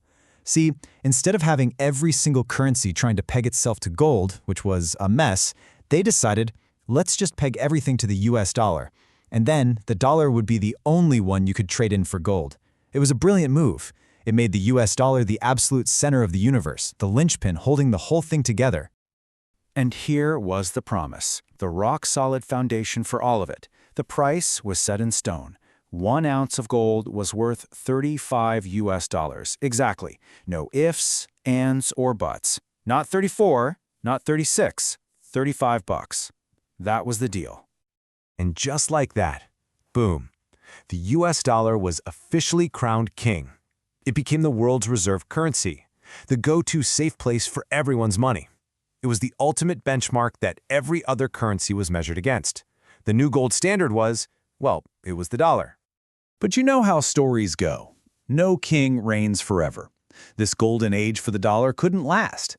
The world was changing fast, and the US started to feel the heat. A lot of pressure was building up, both inside the country and from the outside. You could really start to see the cracks forming in the late 60s. First off, the US was pouring unbelievable amounts of money into the Vietnam War. At the same time, it was spending a ton on big social programs back home. But tax revenues were falling. So what happens? Inflation starts creeping up. And for the first time, America was buying more stuff from other countries than it was selling. All this meant the dollar was way, way too strong for its own good. It was getting dangerously overvalued. And that, right there, was a huge problem. Think about it. You've got all these dollars floating around the world, and other countries start looking at their piles of cash and then looking at the US and thinking, wait a second, does America actually have enough gold in Fort Knox to back all of this up? The doubt started to creep in. The terrifying answer to that question was no, not even close. So, in 1971, President Nixon did something that absolutely sent shockwaves around the planet. He closed the gold window. Just like that. In one move, he cut the dollar's last high to gold. The fundamental promise of the entire post-war economy was gone, broken. It didn't take long after that. Within just a couple of years, the whole Bretton Woods system had completely crumbled. All the world's currencies were suddenly unchained, left to free float. That means their value is now decided by whatever the market thought they were worth from one day to the next, like little boats tossed around on the wild waves of supply and demand. And that, right there, was the birth of the crazy 24/7 foreign exchange market we have today. But just because Bretton Woods was dead didn't mean the fight for the top spot was over. Oh no. It just changed the battlefield. The fight moved from gold vaults to the open market. And the new weapons? Currencies themselves. Nations started using the value of their money as a tool or a weapon in this constant war for an economic edge. And a new rivalry popped up almost immediately. On one side, you had the United States, which often realized, hey, if we let our dollar get a little weaker, our stuff becomes cheaper for other countries to buy. So they had an incentive to let it slide. But across the Atlantic, a new challenger was entering the ring, the euro, and it was created for one specific reason, to be a powerful alternative to directly challenge the dollar's dominance. This whole situation led to this really interesting, kind of sneaky political strategy called benign neglect. It's a classic case of saying one thing and doing another. You'd have U.S. officials on TV talking about how a strong dollar is in America's interest. But behind closed doors, they were perfectly happy to see it weaken a bit if it helped U.S. companies sell more products abroad. It's a perfect example of how much politics, not just economics, can drive the value of money. Okay, let's bring this story home, into our own lifetimes, because the last 20 years or so have been, well, nuts. The global economy has been hit by one seismic shock after another, and every single one of these crises has put the dollar's crown to the test. I mean, just look at how fast this stuff happened. In '97, you had the Asian financial crisis, and that actually made the dollar stronger because everyone panicked and ran to the US dollar for safety. But then, just a few years later in 2001, the dot-com bubble burst, and that started a long, slow slide for the dollar. And then came the big one, the 2008 global financial crisis. That disaster forced the US to do something totally unprecedented, basically print trillions of dollars out of thin air. They called it quantitative easing, and it completely changed the rules of the game.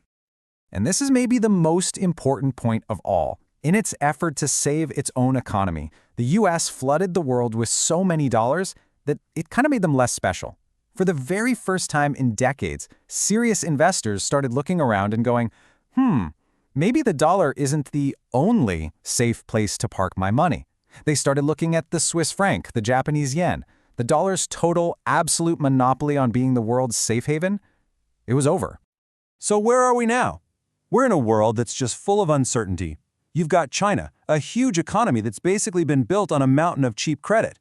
You've got the US dollar, which isn't the unquestioned safe harbor it used to be. And you've got the euro, which is constantly dealing with its own internal drama. It really feels like history is repeating itself, doesn't it? Debt, bubbles, currency tensions, it's all back. So, what's the bottom line? For now, the US dollar is still the top dog. It's still the linchpin of the global economy. But you can see the cracks. You can see the rivals circling in the water. And for the first time in a very, very long time, that throne is starting to look a little wobbly. So the real question isn't if the king is going to be challenged anymore. The real question is, who's going to be the one to finally knock that crown off? You ever wonder how professional traders seem to have this sixth sense for the market? Well, I'm going to let you in on a little secret. It's not magic. They're just looking at a different dashboard. So today, we're going to build that very dashboard, piece by piece, so you can start seeing the same big picture that guides their decisions. I mean, it's such a common experience, right? We've all been there. You see what looks like a perfect setup, you jump into the trade, and bam! The market just rips in the complete opposite direction. It leaves you thinking, what am I missing here? And that's exactly it. The problem is, most of us are staring at just one tiny piece of the puzzle. We're so hyper-focused on a single chart, maybe one stock or one currency pair, that we completely miss the interconnected forces that are really driving the market. We're just missing the context. But the pros, yeah, they're looking at a totally different set of screens. They're watching this hidden dashboard, this handful of key indicators that gives them a full, three-dimensional view of risk, money flow, and sentiment. So you know what? Let's start building it, gauge by gauge. All right, first up, the big one. This is arguably the most important gauge of them all. I mean, think about it. Every market on the planet revolves around money, right? So we have to start with the world's reserve currency, the US dollar. It's basically the engine that drives everything else. So the standard way most people measure the dollar is with something called the US Dollar Index, or USDX. It's been around since 1973, and what it does is pretty simple. It just measures the dollar against a basket of other major world currencies. The result is a single number that tells you if the dollar's strong or weak. Okay, but this is where things get really interesting. Take a look at what's in that basket. The euro. It makes up almost 58% of the entire index. That's huge. It means the standard dollar index is basically a euro-dollar chart in disguise. It's so heavily influenced by what's happening in Europe. And that's not really the whole story, is it? So that begs the question, right? If this index is almost 60% tied to just one currency, is it really giving us a balanced, clear picture of the US dollar's global strength, especially in today's market? Well, the pros would say, absolutely not. And this is exactly why they look at an alternative. A popular one is the FXCM US dollar index. The logic here is just so much cleaner. Instead of being all skewed towards the euro, it measures the dollar against 4 of the most traded currencies, the euro, the yen, the pound, and the Aussie dollar, and gives each of them an equal 25% weight. It's just a way more balanced and, frankly, modern view of the dollar. And here's a look at it. It's simple, it's clean, and it's much more representative of the dollar's true strength. So there you have it. That's the first gauge on our professional dashboard. This gives us our true read on the market's engine. All right, let's move on to the next gauge and see how this all builds on each other. If the dollar is the engine, then our next indicator, well, it's the pulse of the market. We need a way to measure sentiment, and more specifically, we need to measure fear. And for that, we turn to the VIX, which is the volatility index. You've probably heard of it. It's famously known as the market's fear gauge, and it gives us a fantastic real-time snapshot of just how anxious investors are feeling. So, to put it simply, the VIX measures how much volatility traders expect to see in the stock market. So when investors get nervous, what do? They buy insurance, in the form of options. And all that fear drives the VIX higher. And when they're feeling confident and maybe a little too complacent, the VIX falls. And that's exactly what makes it such a powerful contrarian indicator. In fact, there's a classic trader's rhyme that sums it up perfectly. It goes, when the VIX is low, it's time to go. When the VIX is high, it's time to buy. See? When the VIX is low, it means markets are complacent, maybe topping out, so it's time to go, as in get out or sell. And when the VIX is super high, fear is extreme, and that often means markets are bottoming, so it's time to buy. So the real key here is to watch for the extremes. If you see the VIX drop down into the low teens or even single digits, that's a signal of extreme complacency. It could mean a market top is near. On the flip side, if it spikes up above 30 or even 40, well, that's panic territory, and it often marks a major market bottom. And there we have it, the second gauge for our dashboard. Okay, let's add the next couple of gauges. These are the ones that connect our dashboard to the real, physical economy. We've got the engine, which is the dollar, and the pulse, which is the VIX. Now, we need to track the fuel, the raw materials that literally make the world run.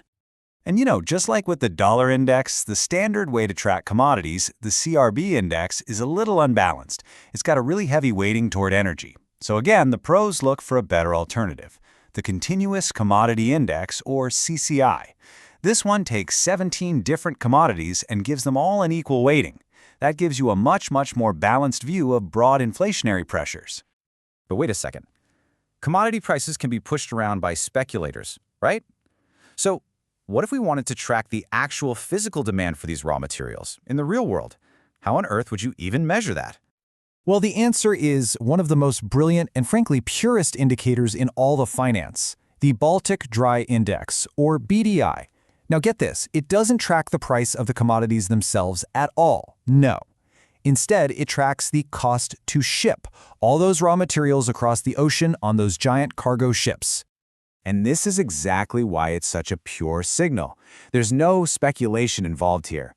I mean, you can't even trade it. It is purely a measure of supply and demand for shipping space. It's simple. If global demand for raw materials is going up, shipping costs go up. If that demand is falling off a cliff, shipping costs collapse. It gives us this incredible, untainted view of what the real global economy is doing. Okay, we've assembled all the components. So let's take a step back and look at our completed dashboard now and see how all these different pieces fit together to give us that full, complete picture.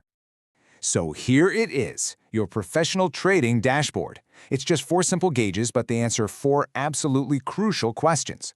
We've got the FXCM index asking, where's the money flowing?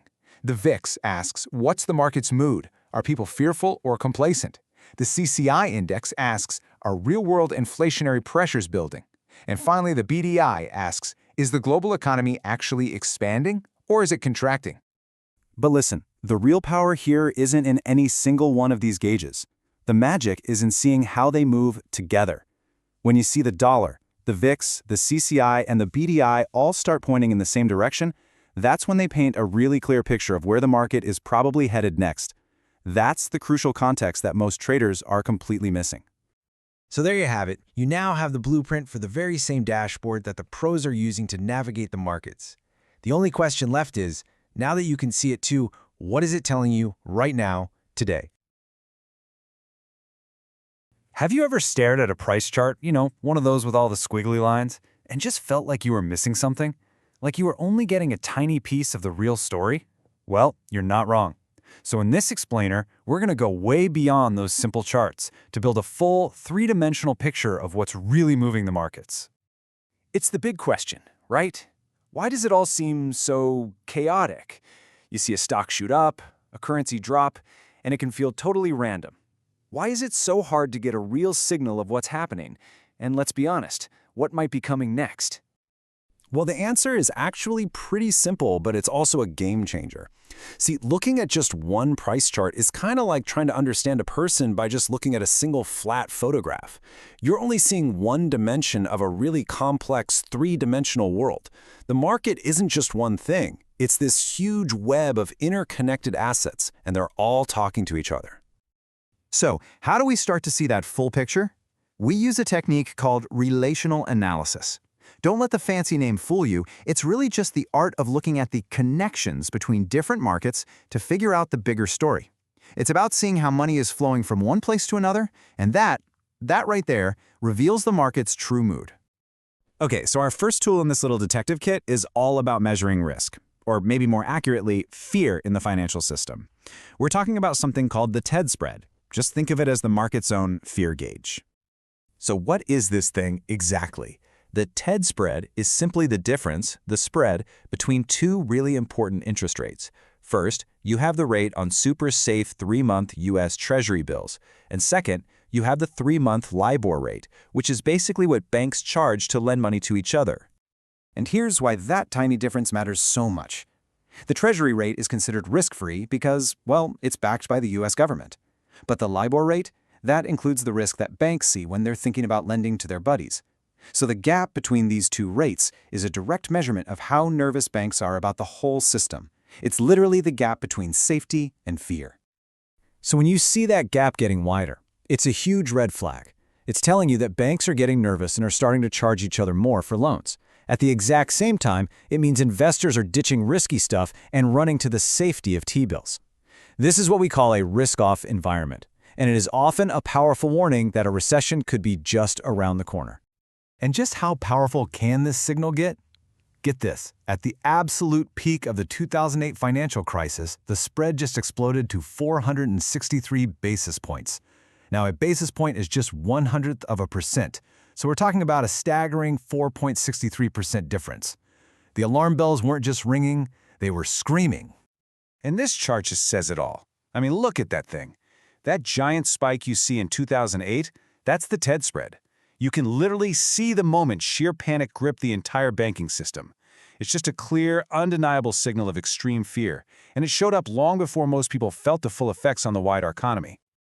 All right, on to clue number 2. If the TED spread is our fear gauge, then our next tool is like the market's own crystal ball for trying to predict future inflation. Let's talk about the TIPS spread. The idea here is pretty similar. Again, we're looking at the difference between 2 kinds of government bonds.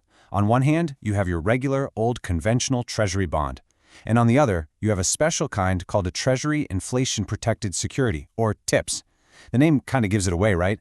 The key difference is that payments for TIPS actually get adjusted for inflation.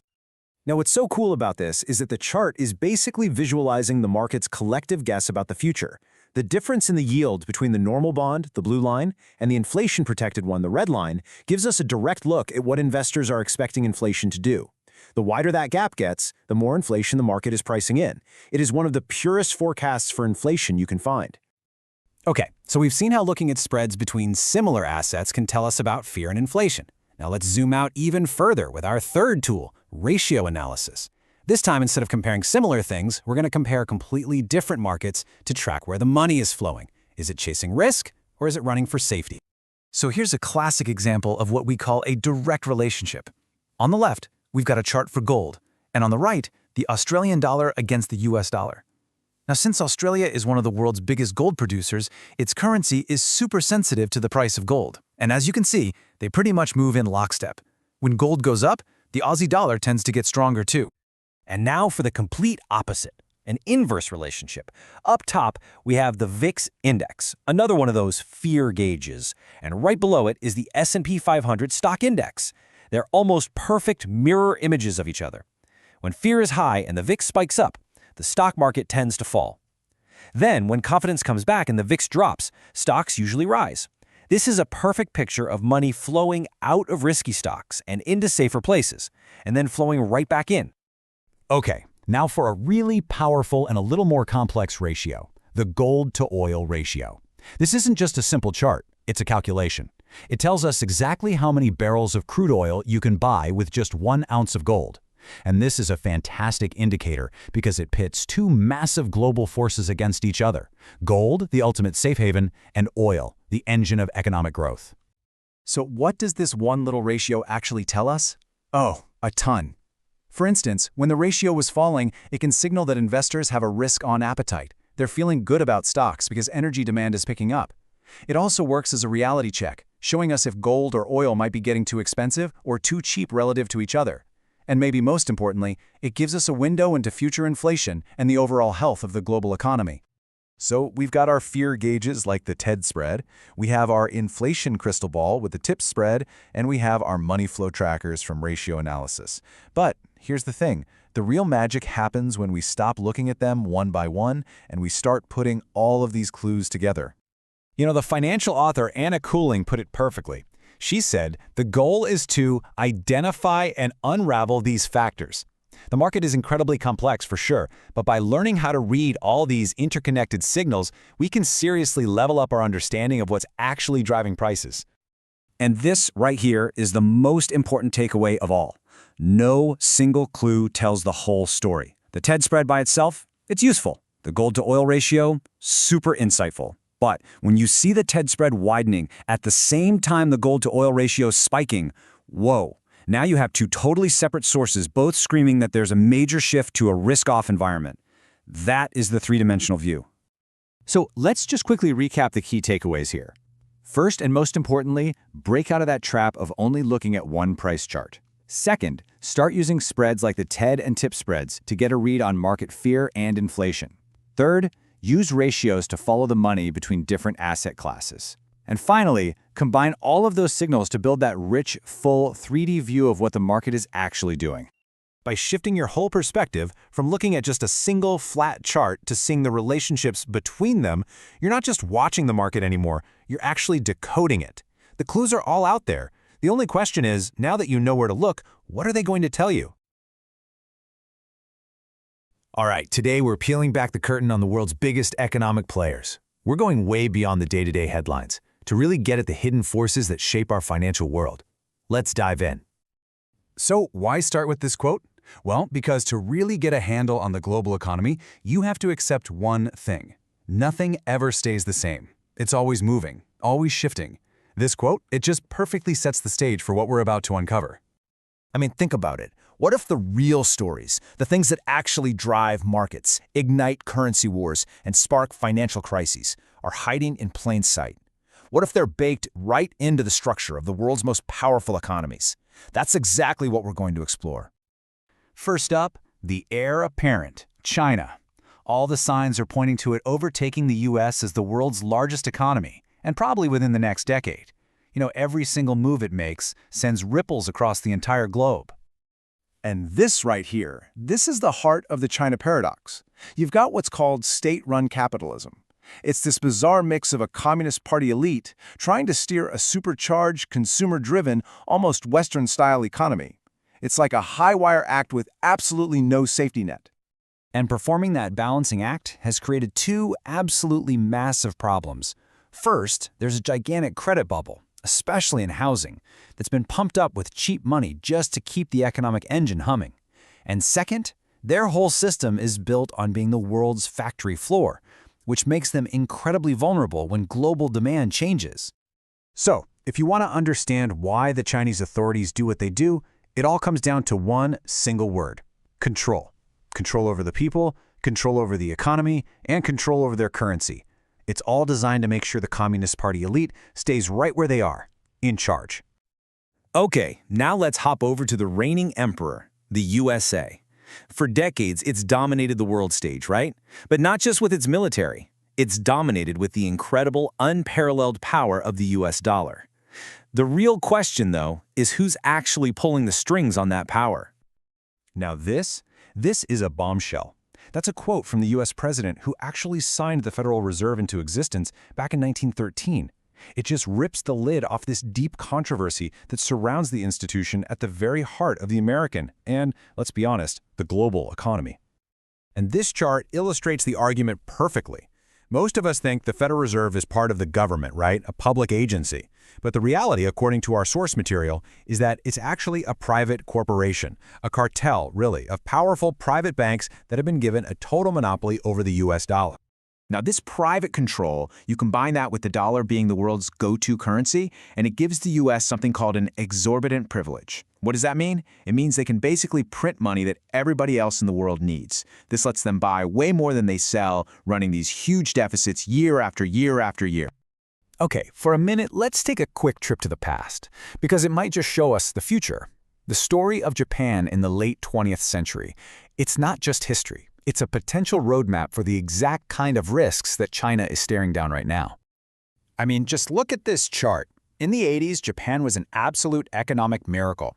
Their stock market, the Nikkei, just skyrocketed to almost 40,000. It got so crazy that at one point the land under the Imperial Palace in Tokyo was supposedly worth more than the entire state of California. And then, bam! In 1990, the whole thing just burst. And the cause? A massive bubble, inflated by cheap money from the central bank and just wild speculation. It led to what everyone now calls Japan's lost decade. A massive, credit-fueled party, followed by a devastating hangover. That parallel to modern-day China, it's pretty hard to ignore, isn't it? So, from Asia, let's turn to the great European experiment. The euro was supposed to be this crowning achievement of unity and peace. But the argument here is that it was built on a fundamentally flawed foundation, right from the very beginning. See, the thinking goes that for any currency to really last, it needs three pillars to stand on. You need a political union, a central government with a budget. You need an economic union with everyone playing by similar tax and spending rules. And you need a monetary union with a single central bank. And boom, this slide just lays the problem bare. The US dollar, it's got all three. Check, check, check. The euro, it only has one, the monetary union. This creates what's been called a currency without a state, and that is a recipe for constant crisis. So you might be asking, if it's so flawed, how is the euro still around? The answer is simple: pure political will. As the former head of the European Central Bank, Mario Draghi, pointed out, leaders have invested way too much political capital to ever let it fail. They'll just keep papering over the cracks to keep the project alive. Okay, let's step back and pull all these threads together. We've looked at the control giant in China, the private empire in the US, the cautionary tale of Japan, and the flawed union in Europe. And you know what? Each one of these titans is defined by its own central internal conflict. This scorecard really sums it all up, doesn't it? For China, it's a constant tug of war between state control and the risks of capitalism.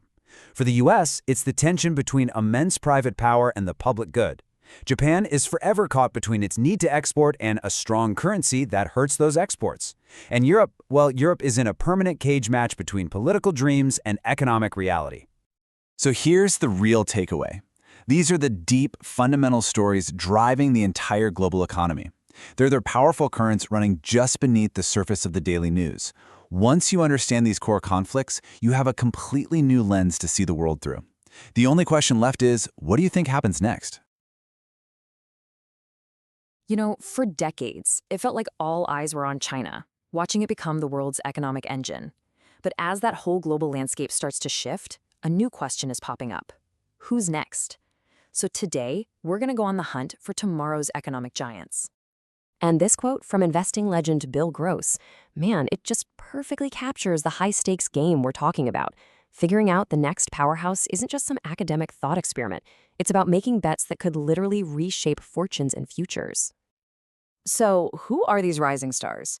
We're going to look past the usual suspects and really focus on two regions just brimming with potential, but also facing some pretty serious hurdles: Africa and Latin America. They are the new contenders for the throne. First up, let's talk about Africa. We're talking about growth rates that have actually rivaled Asia's. It's so impressive, the continent has earned itself a powerful nickname, the lion markets. And that name is fitting, because this is a region that's really waking up to its own immense economic strength. 60%. Just let that number sink in for a second. That's how much of the world's uncultivated farmable land is sitting in Africa. Just imagine the potential there. For food production, for biofuels, for exports, you name it. It's a resource that, if they can harness it, could not only help feed the world, but also fuel a whole new era of prosperity for the continent. And the potential goes way beyond just farming. Get this, by 2035, Africa's going to have the largest labor force on the planet. As poverty starts to fall, you've got this whole new consumer class emerging, hungry for goods and services. And, of course, you can't forget the natural resources, from Nigeria's massive oil fields to all those rare earth metals. But, and this is a big but, all that wealth can be a real double-edged sword. So that brings us to this big paradox that a lot of emerging economies face, something called the commodity curse, right?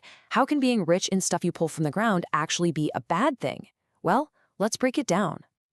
Okay, so you've basically got two paths a country can take. On one side, you have the resource trap. This is where your whole economy gets hooked on exporting raw materials, mining, oil, that kind of thing. But here's the crazy part. That entire sector employs less than 1% of Africa's workforce, and it means your country's fate is just bouncing around with the volatile prices of those commodities. But then, you've got the other path, diversification. And Morocco is a perfect example. Instead of just relying on its resources, it went and built a thriving car industry that employs over 70,000 people. See the difference? That creates stable jobs and an economy that can actually take a punch.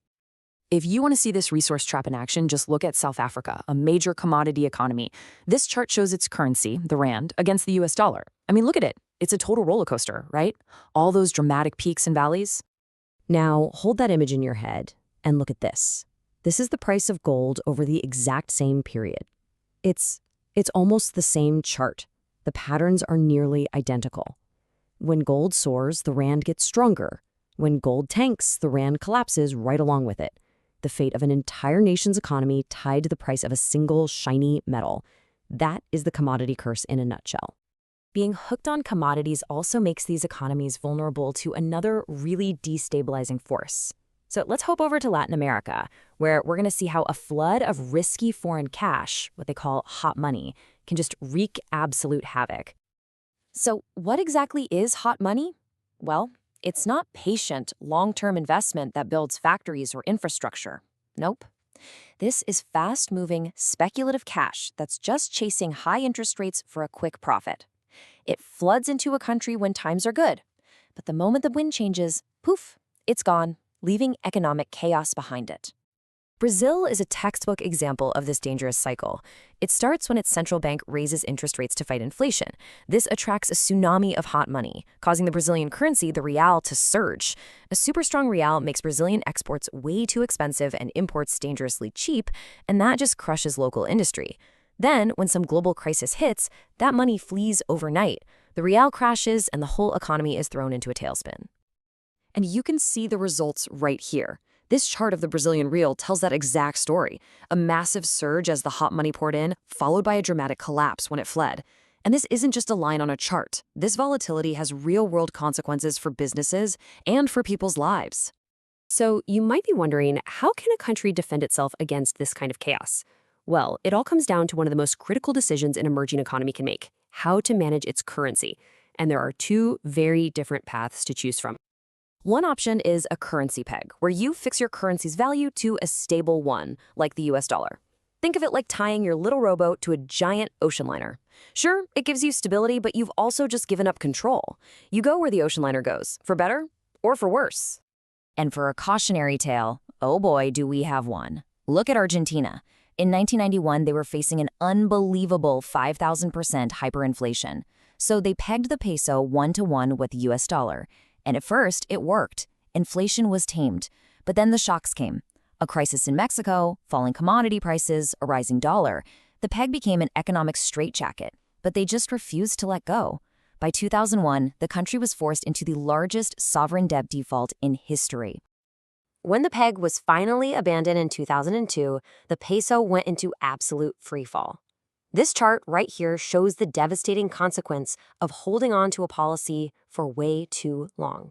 It's a stark, brutal reminder of the risks of this currency gamble. This brings us back to Latin America's two largest economies, because they chose very different paths. You've got Brazil, which relies heavily on commodities and uses what's called a dirty float, meaning the government is constantly intervening to try and manage its currency against those waves of hot money. Mexico, on the other hand, made a completely different bet. It shifted to high-tech manufacturing, attracting stable, long-term investment, and it lets its currency float freely. So after looking at the resource curse, hot money, and all these currency gambles, what's the unifying theme here? What's the single most important lesson for any nation that's hoping to become one of tomorrow's economic lions? It all comes down to one word: diversification. Moving beyond just exporting raw materials. It means building new industries, creating a broad, resilient economy that can actually withstand the shocks the world is going to throw at it. That is how he turned potential into real power. All right, so let's just recap the big takeaways. Natural resources can absolutely be a trap. Hot money creates dangerous instability. Currency policy is a critical, high-stakes decision. And really, the key to long-term stable growth is building a diverse economy that goes way beyond just commodities. And this is the fundamental question, isn't it? The potential in Africa and Latin America is undeniable. You've got the resources, the people, the ambition. But as we've seen, the path to prosperity is treacherous. So, will they overcome these challenges and become the economic giants of tomorrow? Or will they remain trapped by the same volatility they've seen in the past? That right there is the great unfolding story of our time. So how much is a dollar, a yen, or a peso actually worth? It sounds like a simple question, right? But the answer is at the heart of this huge, chaotic economic puzzle that affects literally billions of us every single day. Today, we're going to look at how countries try to control that chaos and manage the value of their money. Let's dive in. Really, it all comes down to this one question. Should a country just let its currency float freely on the wild seas of the global market? Or should it keep it on a super tight leash? As we're about to see, this is a fundamental choice with absolutely massive consequences. To get some answers, we're heading over to the Asia-Pacific region. And why there? Well, because it's this fascinating real-world laboratory where you have neighboring countries that have chosen radically different paths for managing their money. It gives us some incredible case studies to dig into. Okay, so here's the plan. We'll start by looking at this idea of a spectrum of control. Then we'll dive into three really distinct strategies, what we're calling the anchor, the black box, and the tightrope. And we'll wrap it all up by looking at the ultimate trade-off that every single country has to make. All right, let's get right into it with our first section, a spectrum of control. We're going to explore three main plays along the spectrum. We'll start with the most rigid approach, the anchor. Then we'll move to the mysterious black box, and we'll finish up with the constant balancing act of the tightrope. First up, the anchor. This is the strategy for countries that crave one thing more than anything else: stability. And our prime example here is going to be Hong Kong. So how do they get that stability? They use something called a linked exchange rate. And to put it simply, they basically bolt their currency's value directly to a stronger, more stable one. In this case, that's the US dollar. The goal here is absolute total predictability. The Hong Kong Monetary Authority, or HKMA, pretty much has one job: keep the Hong Kong dollar trading within an incredibly narrow band against the US dollar. It absolutely, positively cannot wander off. Now, take a look at this chart. What's really interesting about it is, well, how boring it is. And you know what? That's the whole point. If you're a currency speculator, this chart is your worst nightmare. There's just no volatility to trade. But if you're a business, an importer, an exporter, this stability is golden. It completely removes your exchange rate risk. But, and this is a huge but, here's the trade-off. By pegging to the US dollar, Hong Kong basically hands over control of its own monetary policy.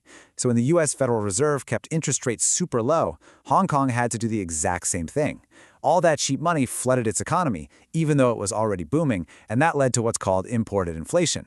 It fueled massive asset bubbles. I mean, just look at this. Property prices shot up 23% in 2012 alone. Oof. Okay, let's move along the spectrum now to our next strategy, the black box. It's definitely less rigid than the anchor, but as that name suggests, it is shrouded in mystery. And our key examples here are Singapore and Malaysia.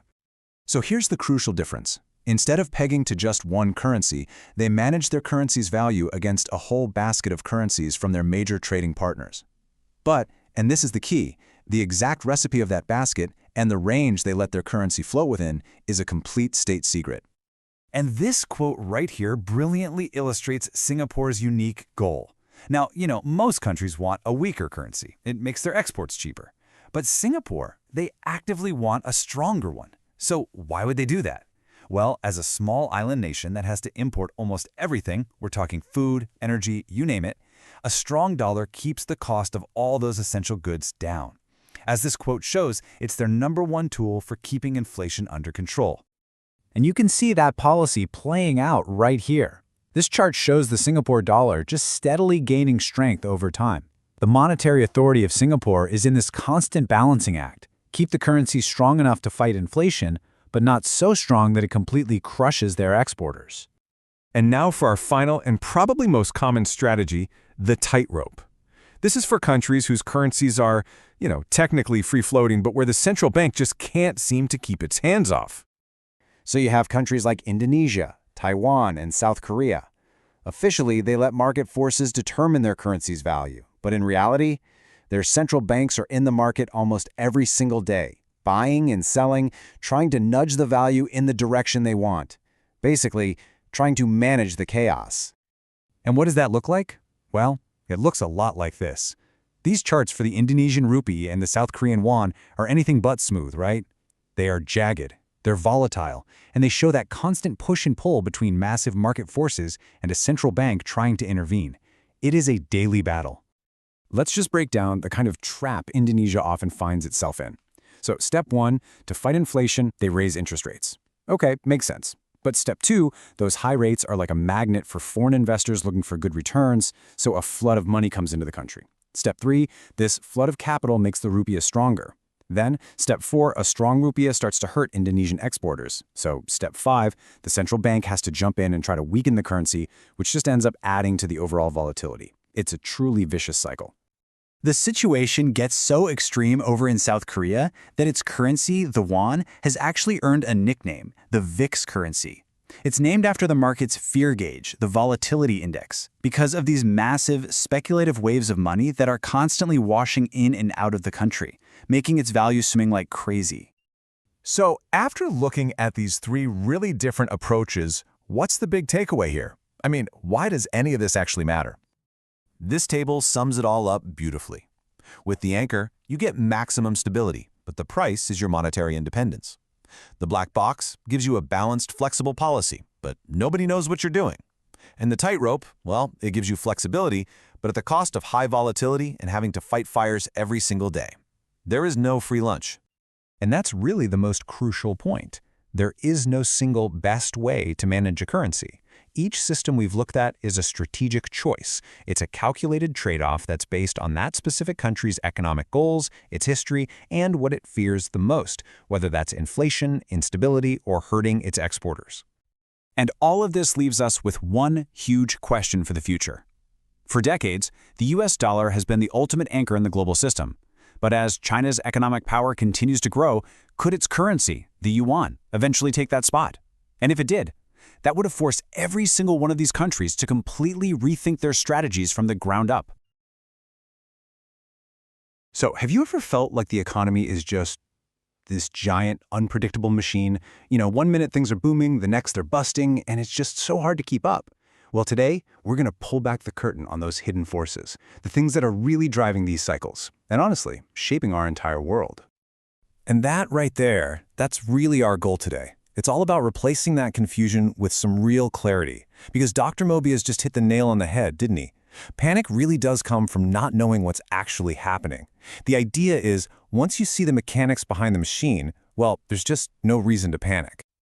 Okay, so this right here, this is the core of the problem. Just think about it for a second. The economy has this enormous momentum. It's not a go-kart, right? You can't just tap the brakes and expect an instant stop. Nope. Any action you take now, you might not see the effects for months, maybe even years down the line. And that is the unbelievable challenge for the people who are trying to steer this thing. All right, so if the economy is this massive oil tanker, who in the world is on the captain's bridge trying to steer it? Well, that brings us right into the world of central banks. You know, on paper, their mission sounds pretty simple. Their job is basically to create the perfect greenhouse for the economy to grow in. Not too hot, not too cold, just right. That perfect, steady, stable growth. But as we just talked about with that oil tanker, actually controlling the ship, yeah, it's a whole lot trickier than it sounds. And what's really fascinating, maybe even a little scary, is just how blunt the captain's tools are for steering this thing. I mean, we're talking about a multi-trillion-dollar global economy, and they've basically got three main levers. First up, you've got interest rates. That's the gas pedal and the brake, simple as that. Then there's reserve requirements, which is pretty much just telling banks how much money they have to keep locked up in the vault versus how much they can lend out. And finally, you have open market operations. The easiest way to think about this is like the central bank has a giant hose. They can either pump money into the financial system by buying up bonds, or they can suck it out by selling them. And that's it. Seriously, 3 tools to steer a supertanker.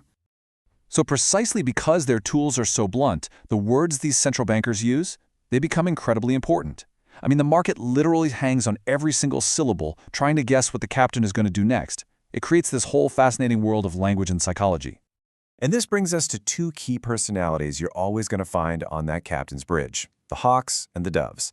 Think of the hawks as being absolutely obsessed with fighting inflation. They see rising prices as the ultimate enemy, and they are always ready to raise interest rates to cool things down. Doves, on the other hand, they're more focused on jobs and growth. They're willing to risk a little bit of inflation if it means keeping the economy growing and people in their jobs. So here's the crucial thing to understand. Markets don't really react when a hawk sounds like a hawk. I mean, that's expected, right? The real fireworks, the big market moves, they happen when there's a surprise. It's when a famous hawk suddenly starts talking about, the importance of jobs, or when a well-known dove starts hinting that inflation is looking a little scary. That's the moment traders sit up and realize, whoa, the ship might actually be changing course. Okay, so if the journey is so hard to predict from one moment to the next, how can we get any sense of where we're going? Well, it turns out that while the timing is never perfect, economies tend to move in these predictable, repeating cycles. You can almost think of them like seasons. And this table just illustrates that pattern perfectly, so let's walk through it. Coming out of a recession, you're in early expansion. Optimism is back, rates are low, and things like stocks and commodities tend to do really well. Then you get to late expansion. Now things are getting hot. Inflation is picking up. Commodities can still do great, but stocks start to get a lot more volatile. Then, as things cool off and we head into an early recession, what happens? Investors get nervous and they run for the safety of bonds. And finally, when you're in the depths of a late recession, bonds are still the place you want to be, because that's when central banks are slashing interest rates, trying to get that economic engine started again. And look, this is not just some abstract theory for Wall Street traders. Not at all. This cycle, this rhythm, it's what affects your job security. It determines the interest rate you get on your savings account. It's why the price of your groceries goes up or down. Seriously, understanding this rhythm is really about understanding the financial world that you live in every single day. Now, through all these different seasons and all this complicated steering, there is one constant destination, one primary mission that guides pretty much every single decision a central bank makes, and that is the never-ending battle against inflation. And let's be absolutely clear about this. This is it. This is their number one job. Forget jobs, forget growth. Okay, don't forget them. But above almost everything else, the prime directive for the captain of this economic ship is keeping inflation under control. It is, without a doubt, their single biggest worry. So what exactly is this big beast they're so worried about? Well, to put it really simply, Inflation just means your money buys less tomorrow than it does today. It's not just about prices going up, it's really that the value of your money is going down. It's what happens when you have way too much money chasing way too few goods. Now, while high inflation is definitely bad, it totally overheats the economy. It has an evil twin called deflation.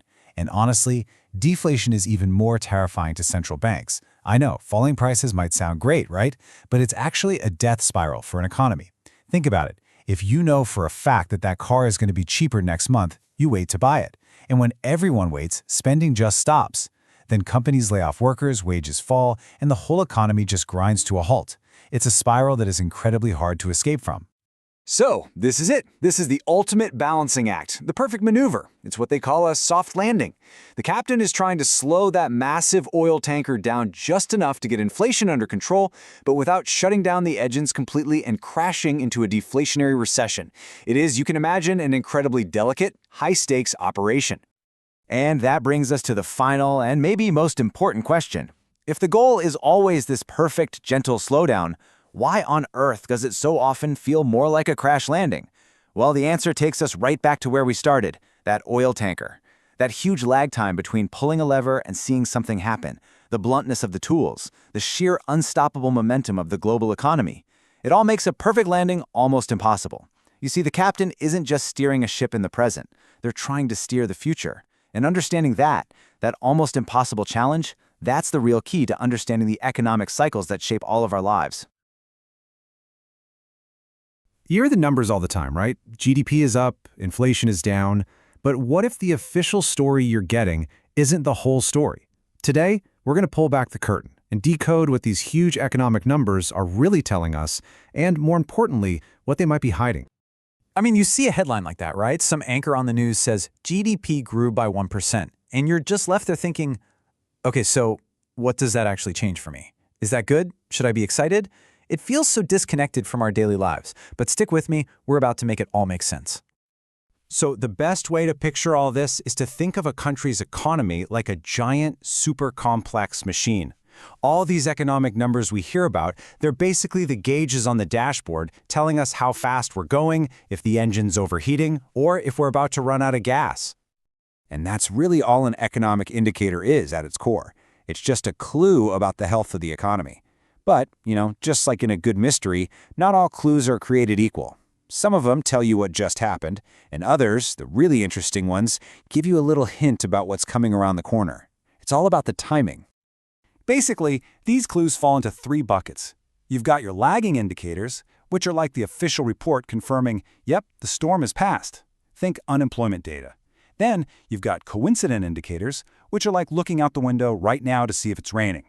But the ones everyone really wants, those are the leading indicators. They are the dark clouds gathering on the horizon, giving you a warning before the storm hits. All right, now that we have that down, let's talk about the big three. These are the headline grabbers you probably hear about the most, the ones that make all the news. First up, the heavyweight champion, GDP, Gross Domestic Product. This is the biggest, broadest measure out there. It's basically the grand total of every single thing a country produces and sells. Think of it like the total on the entire nation's cash register for a quarter. When GDP is going up, it means the economy is growing. Simple as that. Next up is the CPI, the Consumer Price Index. Now this one is all about inflation. To figure it out, economists create this sort of virtual shopping cart. They call it a basket of goods, filled with stuff an average family would buy. Milk, gas, you name it. Then they just track how the total price of that basket changes. If it gets more expensive, well, that's inflation, and it means your dollar doesn't stretch quite as far as it used to. And finally, we have the NFP, or non-farm payroll. This one is a huge deal. It comes out the first Friday of every month in the US, and believe me, markets around the world hold their breath for it. Because the American consumer is such a massive driver of the global economy, this one jobs report is basically treated like a vital sign for the whole planet's economic health. So you'd think, okay, these are official government numbers, I can trust them, right? Well, this is where things get really interesting. Because the official story that these numbers tell, well, let's just say it's not always the complete story. There's this famous saying that feels pretty perfect for what comes next. Because when it comes to economic stats, you always have to ask, who's putting this number out there and why? It's not just about the data, it's about how that data is being framed. Okay, just look at this. It's wild. Back in March 2011, the official unemployment rate in the US was reported as 8.8%. But according to the source material we're looking at, the real number was actually closer to 20%. I mean, that is a gigantic difference. So how on earth is that possible? Well, here's how the sausage gets made. The data often comes from a really small survey, and it only counts people who are actively getting unemployment benefits. That means it totally ignores anyone who's just given up looking for a job. But here's the real kicker. In some cases, the survey just assumes that after 6 months you found a job, and it takes you out of the count altogether. Yeah. And listen, this isn't just about unemployment in the US. The sources make it clear this kind of thing happens with all sorts of data all over the world. You can make inflation look lower by just changing what's in that basket of goods. You can make job creation numbers look better than they are. The bottom line is, you have to remember that the raw data itself can be flawed. Okay, so if we can't fully trust the headline numbers, what are we supposed to do? Well, we have to learn to think like the pros. We have to learn to read between the lines. Let me throw a real head-scratcher at you. Have you ever seen a headline that says something like, "The economy is booming," but then the country's currency actually goes down? It seems totally backward, but there's a really simple reason for it. It all comes down to one word: expectations. See, before any of these numbers come out, all the experts put out a forecast, what they think the number will be. The market doesn't just react to the number itself, it reacts to how that number compares to the forecast. So if the news is good, but Wall Street thought it was going to be great, the market gets disappointed, and the currency can actually drop. It's all relative. And what the market focuses on actually changes depending on where we are in the big economic cycle. So when we're in a deep recession, all eyes are on unemployment, desperately looking for a sign that things are turning around. Then, as we move into an expansion, the focus shifts to inflation and jobs. And when the economy is really running hot, late in an expansion, it's all about inflation, because everyone's wondering if the central bank is about to step in and raise interest rates to cool things off.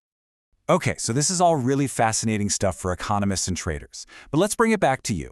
Why should you, in your day-to-day life, actually care about any of this? Well, it's because of this number right here. In the United States, consumer spending, that's you and me buying stuff, makes up about 70% of the entire economy. That means we are the engine. If we feel good about our jobs and our future, we spend money, and the whole thing moves forward. It's why all that data about jobs and our confidence is so important. So here's your new toolkit for thinking about all this. First, never ever take a headline number at face value. Always ask yourself, does this actually match up with what I'm seeing out in the real world in my own town? Second, remember that a lot of this data gets quietly revised weeks later, long after the news cycle has moved on. And finally, just know that the pros are looking at the exact same flawed data as you are. The only difference is they're looking at it with a really critical eye. So I'll leave you with a question to think about. Now that you know all this, the next time you see one of those big, flashy economic headlines, what's the very first question you're going to ask yourself? Instead of just accepting it, maybe you'll start asking, okay, but what's the real story here? And what aren't they telling me? All right, let's talk about something that promises riches, but let's be real, usually just leads to a whole lot of confusion: technical analysis. We're going to break down why the way most people do it is fundamentally flawed, and we'll uncover the one piece of the puzzle that most traders just completely miss. So, let's kick things off with the big question, right? If looking at charts is supposed to be the secret, why does so many people who live and breathe these charts still end up losing? The answer, it turns out, is a lot simpler than you might think. You know, the legendary investor Sir John Templeton just hit the nail on the head with this one. On the surface, technical analysis seems easy. Draw a few lines, look for a pattern, and you're golden. But actually making it work in the real world, that's a whole different ballgame. So, where does it all go wrong? Well, it starts with the very thing we're all staring at all day long: the price chart. We're taught to trust it, but that trust can be a really dangerous illusion. So on the left, you've got what most of us think we're looking at, a straightforward price chart. But on the right, well, that's the reality, especially in a market like Forex. What you're actually seeing is a battleground where huge institutions are moving massive orders, and that creates ripples that can easily fool the rest of us. And this leads to a simple, kind of brutal truth. If we know the big players are moving the market, then just watching price go up or down by itself is, well, it's pretty much useless. It doesn't mean anything until it's been validated. We need proof that a move is real. Okay, so if price needs validation, how do most traders go about finding it? Well, this is where so many people fall right into the trap. They turn to a set of tools that honestly are just not built for the job of predicting what's next. They start piling on all the usual suspects, right? Moving averages, RSI, MACD, the whole shebang. But here's the thing about all of these. They are all lagging indicators. Every single one is calculated using data from the past. It's exactly like trying to drive your car down the highway by only looking in the rearview mirror. Sure, it tells you exactly where you've been, but it gives you zero clue about the traffic jam right up ahead. But what if I told you there was a way to look through the windshield instead of the rearview mirror? What if there was a true leading indicator that's been right under our noses this whole time? Well, there is, and it's been the secret weapon of the pros for over 100 years. You know, it's funny. The real legends, guys like Charles Dow and Richard Wyckoff, they built empires without any of our fancy computer indicators. All they had were pencils, paper, and a ticker tape. And they understood something fundamental. Relying on formulas that only look at what's already happened is a fool's game. They were obsessed with what was happening in the market right now. And their secret weapon? It was volume. That's it. Volume is the one thing that tells you if a price move is legit. It's the conviction, the energy, the fuel behind the move. A big price move on tiny volume? Kind of suspicious. But a big price move on huge volume? Okay, now we're talking. That's something we have to pay attention to. And this chart just lays it out perfectly, doesn't it? On one hand, you've got your lagging indicators, all based on history, only confirming stuff that's already over. But then you have price and volume working together. That's based on what's happening this very second, and it helps you actually forecast what might happen next. It's the difference between being reactive and proactive. Okay, so that's the big idea. But how do we actually use this on a chart? Let's get practical and look at 3 specific candlestick patterns that really bring this powerful relationship between price and volume to life. And we're going to do this with candlestick charts. There's a fantastic quote about this. It says when you mix candlesticks, volume, and price, it's like mixing the ingredients for gunpowder. Your analysis suddenly becomes explosive. First up, we've got the hammer candle. Now, you'll usually see this little guy pop up at the end of a long downtrend, right when things look their worst for the buyers. But what's really cool is the story this candle tells. Imagine this. The sellers are in total control. They push the price way, way down during the session. But then, bam! The buyers storm in, they completely reject those low prices, and they manage to push it all the way back up to close near where it opened. It's a beautiful visual sign that the sellers are getting tired and the buyers are starting to wake up. And on the flip side, you've got its evil twin, the shooting star. No surprise here, it shows up at the top of a rally, and it's a huge warning sign that the party might be coming to an end. Just look at them together. They are perfect mirror images. The shooting star tells the exact same story as the hammer, just in reverse. The buyers pushed it way up, feeling great, and then the sellers came in with overwhelming force and slammed it right back down. It's a signal of a major power shift. Okay, our third and final key candle is the doji. Now, if the hammer and the shooting star show a clear shift in power, the doji shows a perfect stalemate. Think of it like a tug of war. The buyers pull, the sellers pull. They both give it everything they've got, and at the end of the day, they end up right back where they started. This candle is basically screaming indecision at you. It's a huge red flag that says, hey, that trend you were riding, it's losing steam, and something new might be about to happen. Now, here's a super important point, and it's where a lot of people get this wrong. Seeing one of these candles is not a signal to just jump in and place a trade. Not at all. Think of them as an early warning. The signal is the warning, but you need confirmation. A doji or a hammer tells you to sit up and pay attention. It's the next candle that often gives you the confirmation you need. Take this bearish engulfing pattern, for example. You see how the big red candle completely swallows up the small green one before it. That's your confirmation that the sellers have truly taken over. So it all boils down to a really simple framework. Step 1, you spot one of these key signals, a hammer, a doji. Step 2, you check the volume. Was there a big spike in activity on that candle? Step 3, you look at the big picture, the overall market context. And only then, after all those boxes are checked, do you even think about putting on a trade. And that really brings us to a final, and maybe the most important question. The instinct for most of us when we're struggling is to add more indicators, more lines, more complexity, hoping to find that magic bullet. But what if the real secret to clarity, the real path to success, is to do the exact opposite? What could you gain by stripping everything away and focusing only on that raw, powerful dance between price and volume? All right, let's talk about something every single trader has gone through.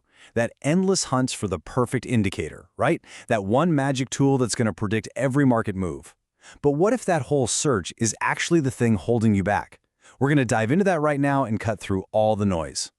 So does this look a little familiar? Yeah.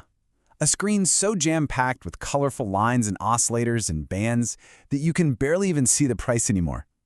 So many of us, especially when we're starting out, we fall into this trap. We think more indicators equals more certainty. But honestly, it usually just leads to more confusion. And hey, it's not just a feeling. It's a real thing. As our source material points out so well, all this clutter leads directly to analysis paralysis, to indecision. We end up leaning on our indicators almost like a security blanket, out of fear, instead of using them as a sharp tool for analysis. So what's the fix?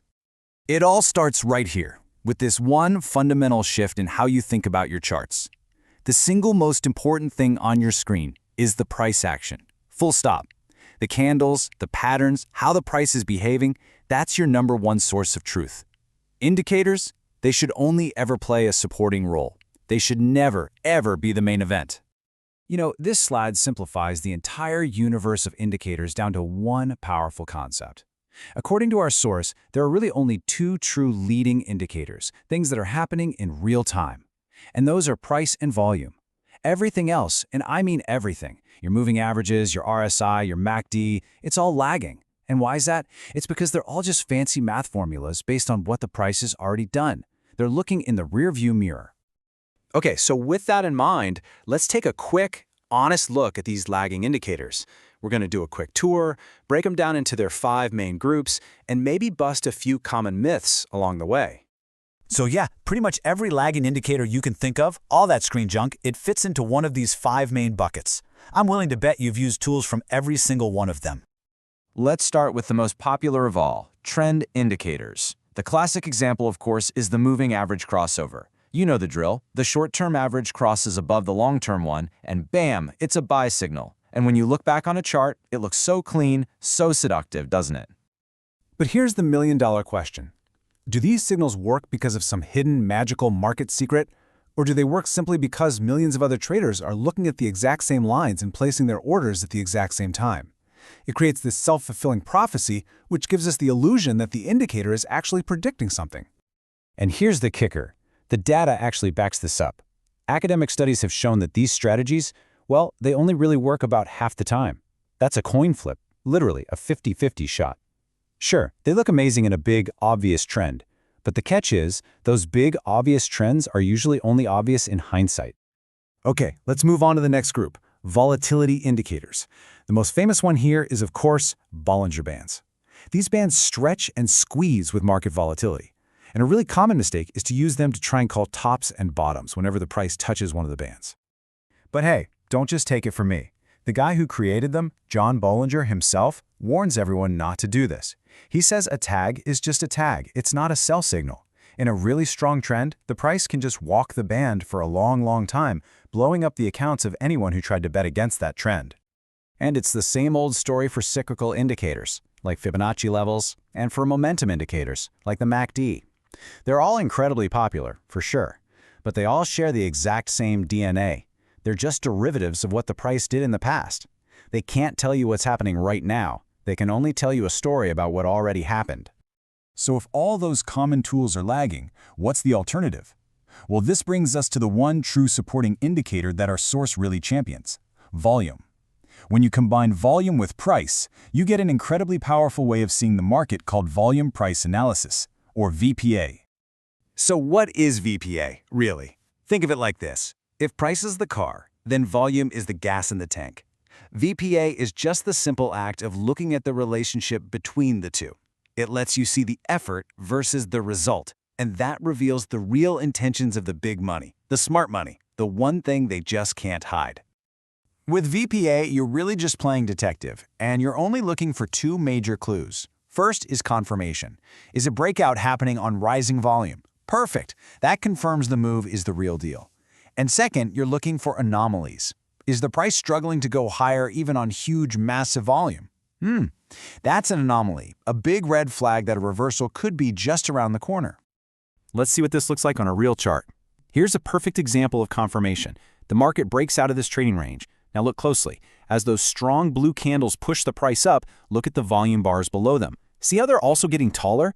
That is a super healthy sign. The price and the volume are totally in sync, and that validates the strength of this new uptrend.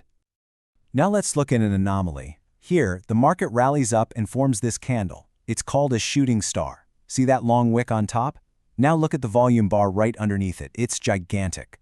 This tells us a massive amount of effort, a ton of buying happened on that bar. But what was the result? The price got smacked right back down by sellers. If all that volume was successful buying, the candle would be a big, solid blue bar. But it's not. This is a classic sign that sellers are taking control. And this last example is just a beautiful illustration of a market finding its footing. You see those four candles with the long wicks at the bottom? We call those hammers. Now notice that each one of them formed on high volume. What does that tell us? It tells us that every time sellers tried to push the price down into this area, a huge wave of buyers stepped in, soaked up all that selling pressure, and pushed the price right back up. This is accumulation live in action. The market is building a solid foundation for its next big move. Okay, so this all sounds great. But how do you actually put it all together? The goal isn't to just throw every indicator in the trash. It's about using them the right way. And our source suggests a really simple but powerful framework to get you to that place of true analytical clarity. It's just a three-step process. Step 1, and this is by far the most important, master price action. You have to learn to read the story that the candles are telling you. Step 2, develop your skill to see the bigger picture, to recognize market phases like trends and consolidations. And only then, as a very last step, do you add one or two simple indicators, like volume, to support your analysis, not to be your analysis. And really, that's the whole takeaway here. Your indicators should be your assistants, not your boss. They should be there to help, not to hinder or confuse. By putting price and volume first, you move from a state of chaos and confusion to one of clarity and genuine confidence. So, I'll leave you with this final question to really think about. Take an honest look at your own charts. Are the indicators you use truly helping you analyze the market, or have they become a kind of psychological shield you're hiding behind? The answer to that question might just change the way you trade forever.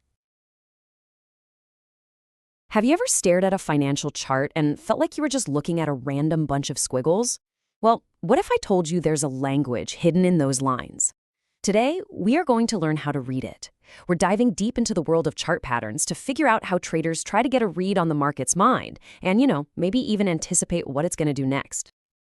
This quote from investor Kerr Nielsen just hits the nail on the head, doesn't it? It perfectly captures the challenge. You have to listen to what the market is telling you, but you can't just follow the crowd. You have to form your own opinion. And that's exactly what chart analysis is. It's a tool for listening so you can make a smarter, more independent call. All right, here's our game plan.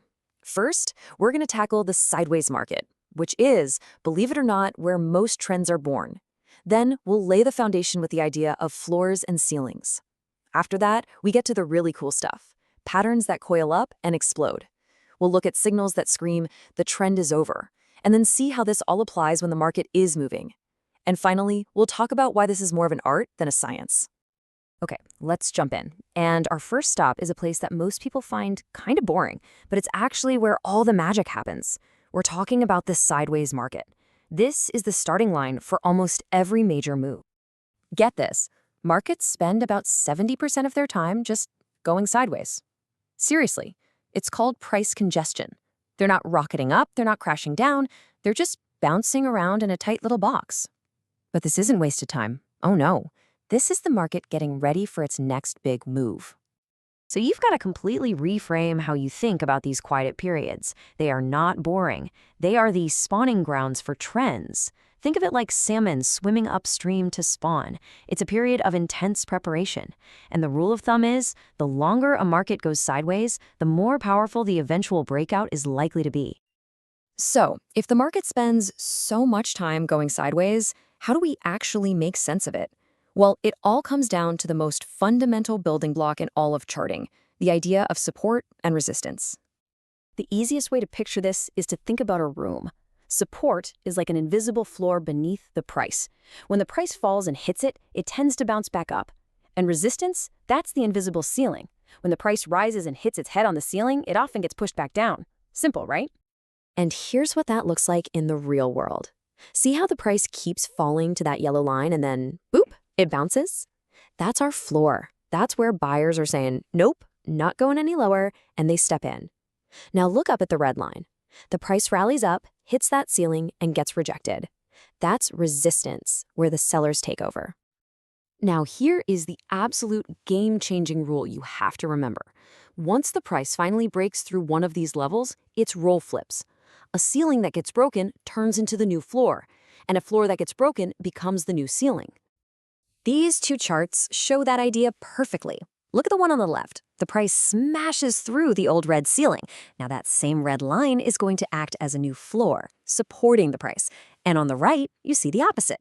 The price breaks down through the yellow floor. Now, if the price tries to rally, that same yellow line is likely to act as a new ceiling, pushing it back down.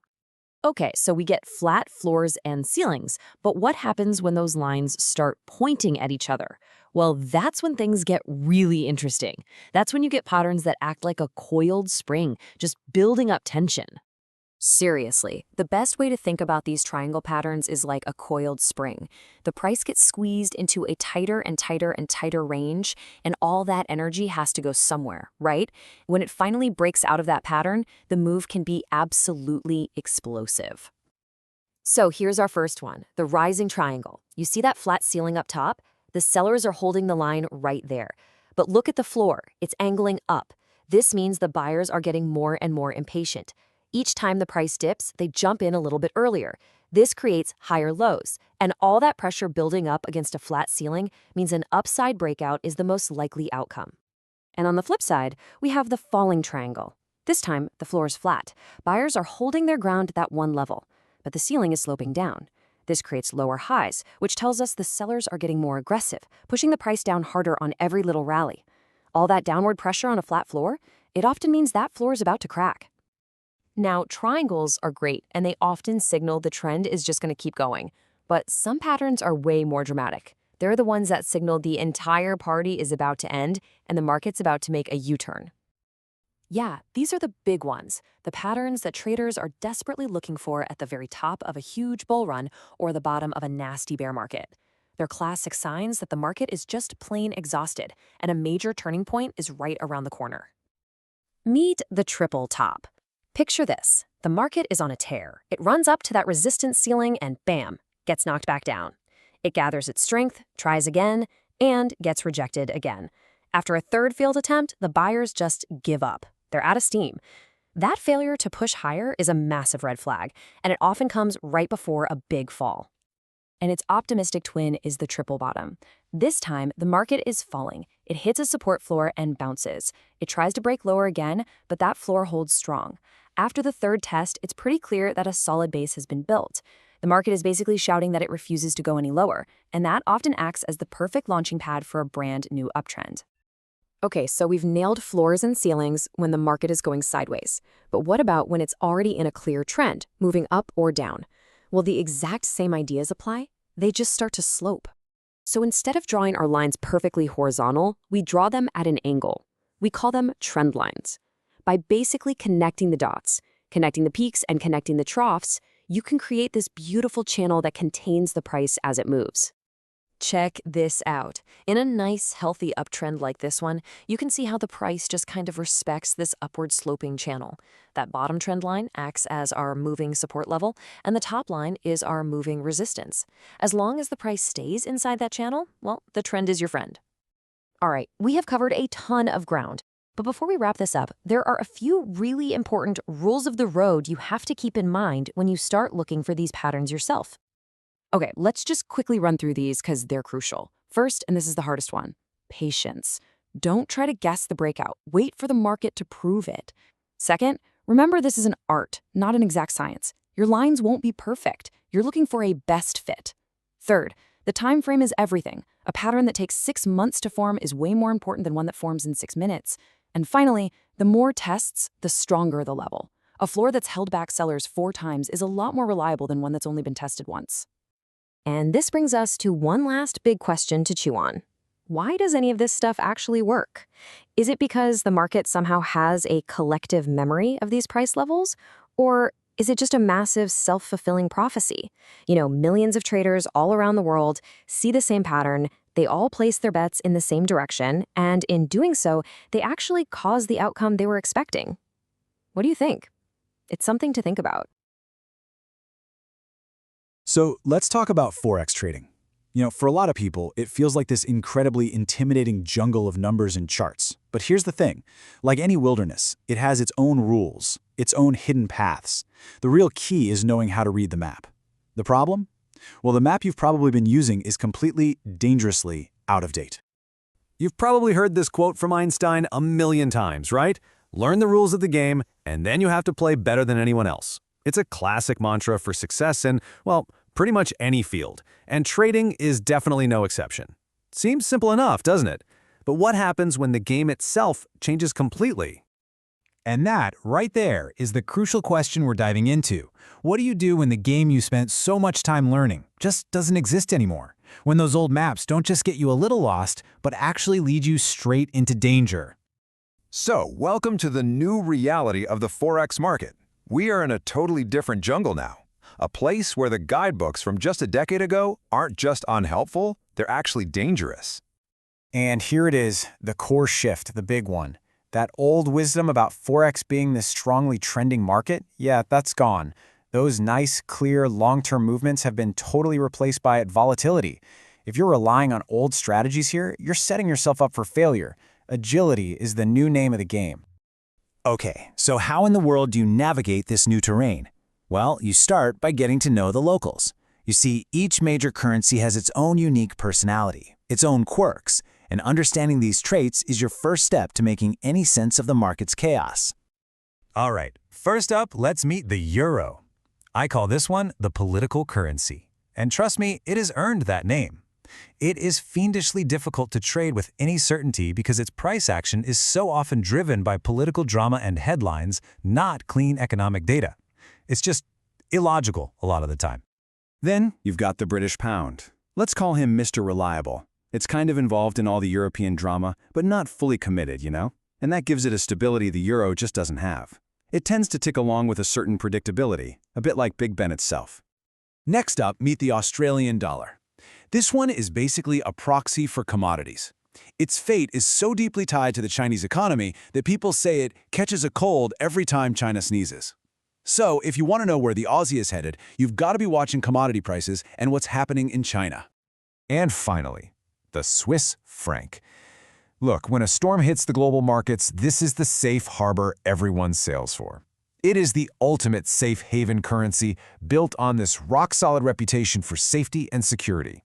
When fear is running high in the markets, you'll see money pour into the franc. Now, understanding these distinct personalities is absolutely crucial because it points to a much bigger issue. The old rules of trading just don't apply anymore. The advice you'd find in a pre-2008 textbook isn't just a little outdated, it's actively dangerous in today's market. It is time to tear up that old rulebook. I mean, just look at this side by side. It's night and day, right? The old rules told you, hey, just stick to the major pairs, and that EUR-USD is the safest bet. They taught you to follow these long, beautiful trends. But the new reality? Cross-currency pairs have incredible opportunities. That safe EUR-USD is now fiendishly difficult, and those trends, they've vanished. The market demands agility. Just take the Euro-USD pair. It gets pushed on beginners all the time because of its tight spreads. But in today's market, it is a wolf in sheep's clothing. That political volatility we talked about makes it one of the most treacherous pairs out there, even for really experienced traders. So if the old map is useless, what's the new one? Well, there's a really powerful mental model for seeing the market with fresh eyes, and it's called the 3D currency matrix. This right here is the fundamental challenge for every single Forex trader. When a pair like EUR/GBP moves, is that because the euro is actually strong, or is it because the pound is weak? Looking at one chart in isolation is never ever going to give you the full picture. So the answer is to stop looking at one chart and start looking at the entire market through what we call a currency matrix. Instead of just looking at a currency in a single pair, you analyze it against a whole basket of other currencies all at the same time. This is how you get the full story. So here's how it actually works. First, you identify the true driver of a move. Is the euro really strong, or is the pound just weak across the board? The matrix shows you by letting you see how the euro is performing against all the major currencies at once. Second, this validates the move. If a currency is genuinely strong, you'll see it rising everywhere. And finally, and this is the best part, it helps you find the absolute best pair to trade by pitting the truly strongest currency against the truly weakest one. That's your highest probability setup right there. Let's look at a practical example. On the screen, you can see a simple yen matrix, or a yen workspace. Instead of just staring at USDJPY, you're looking at the yen against the euro, the pound, the Aussie, and so on.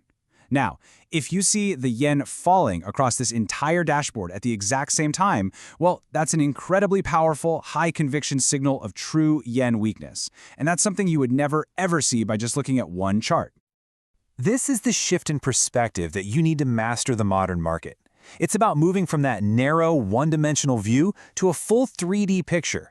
It's really the difference between staring at a single tree and finally seeing the entire jungle. So here's your new compass for this jungle. First, think in 3D. Use a currency matrix. Second, validate every single move across multiple pairs before you even think about trusting it. Third, you've got to stay agile because those old trends are gone. And finally, remember to look beyond the majors. That's where some of the best opportunities are hiding. This approach, this 3D currency matrix, this is your secret map. Now, it doesn't remove all the dangers of the jungle, of course not, but it gives you the tools to see them coming and to navigate with some real confidence. Look, this perspective completely changes the game. It takes you from being a lost tourist wandering around to becoming a skilled explorer. So I guess the only question left is, now that you've got the map in your hands, which part of the jungle are you going to explore first?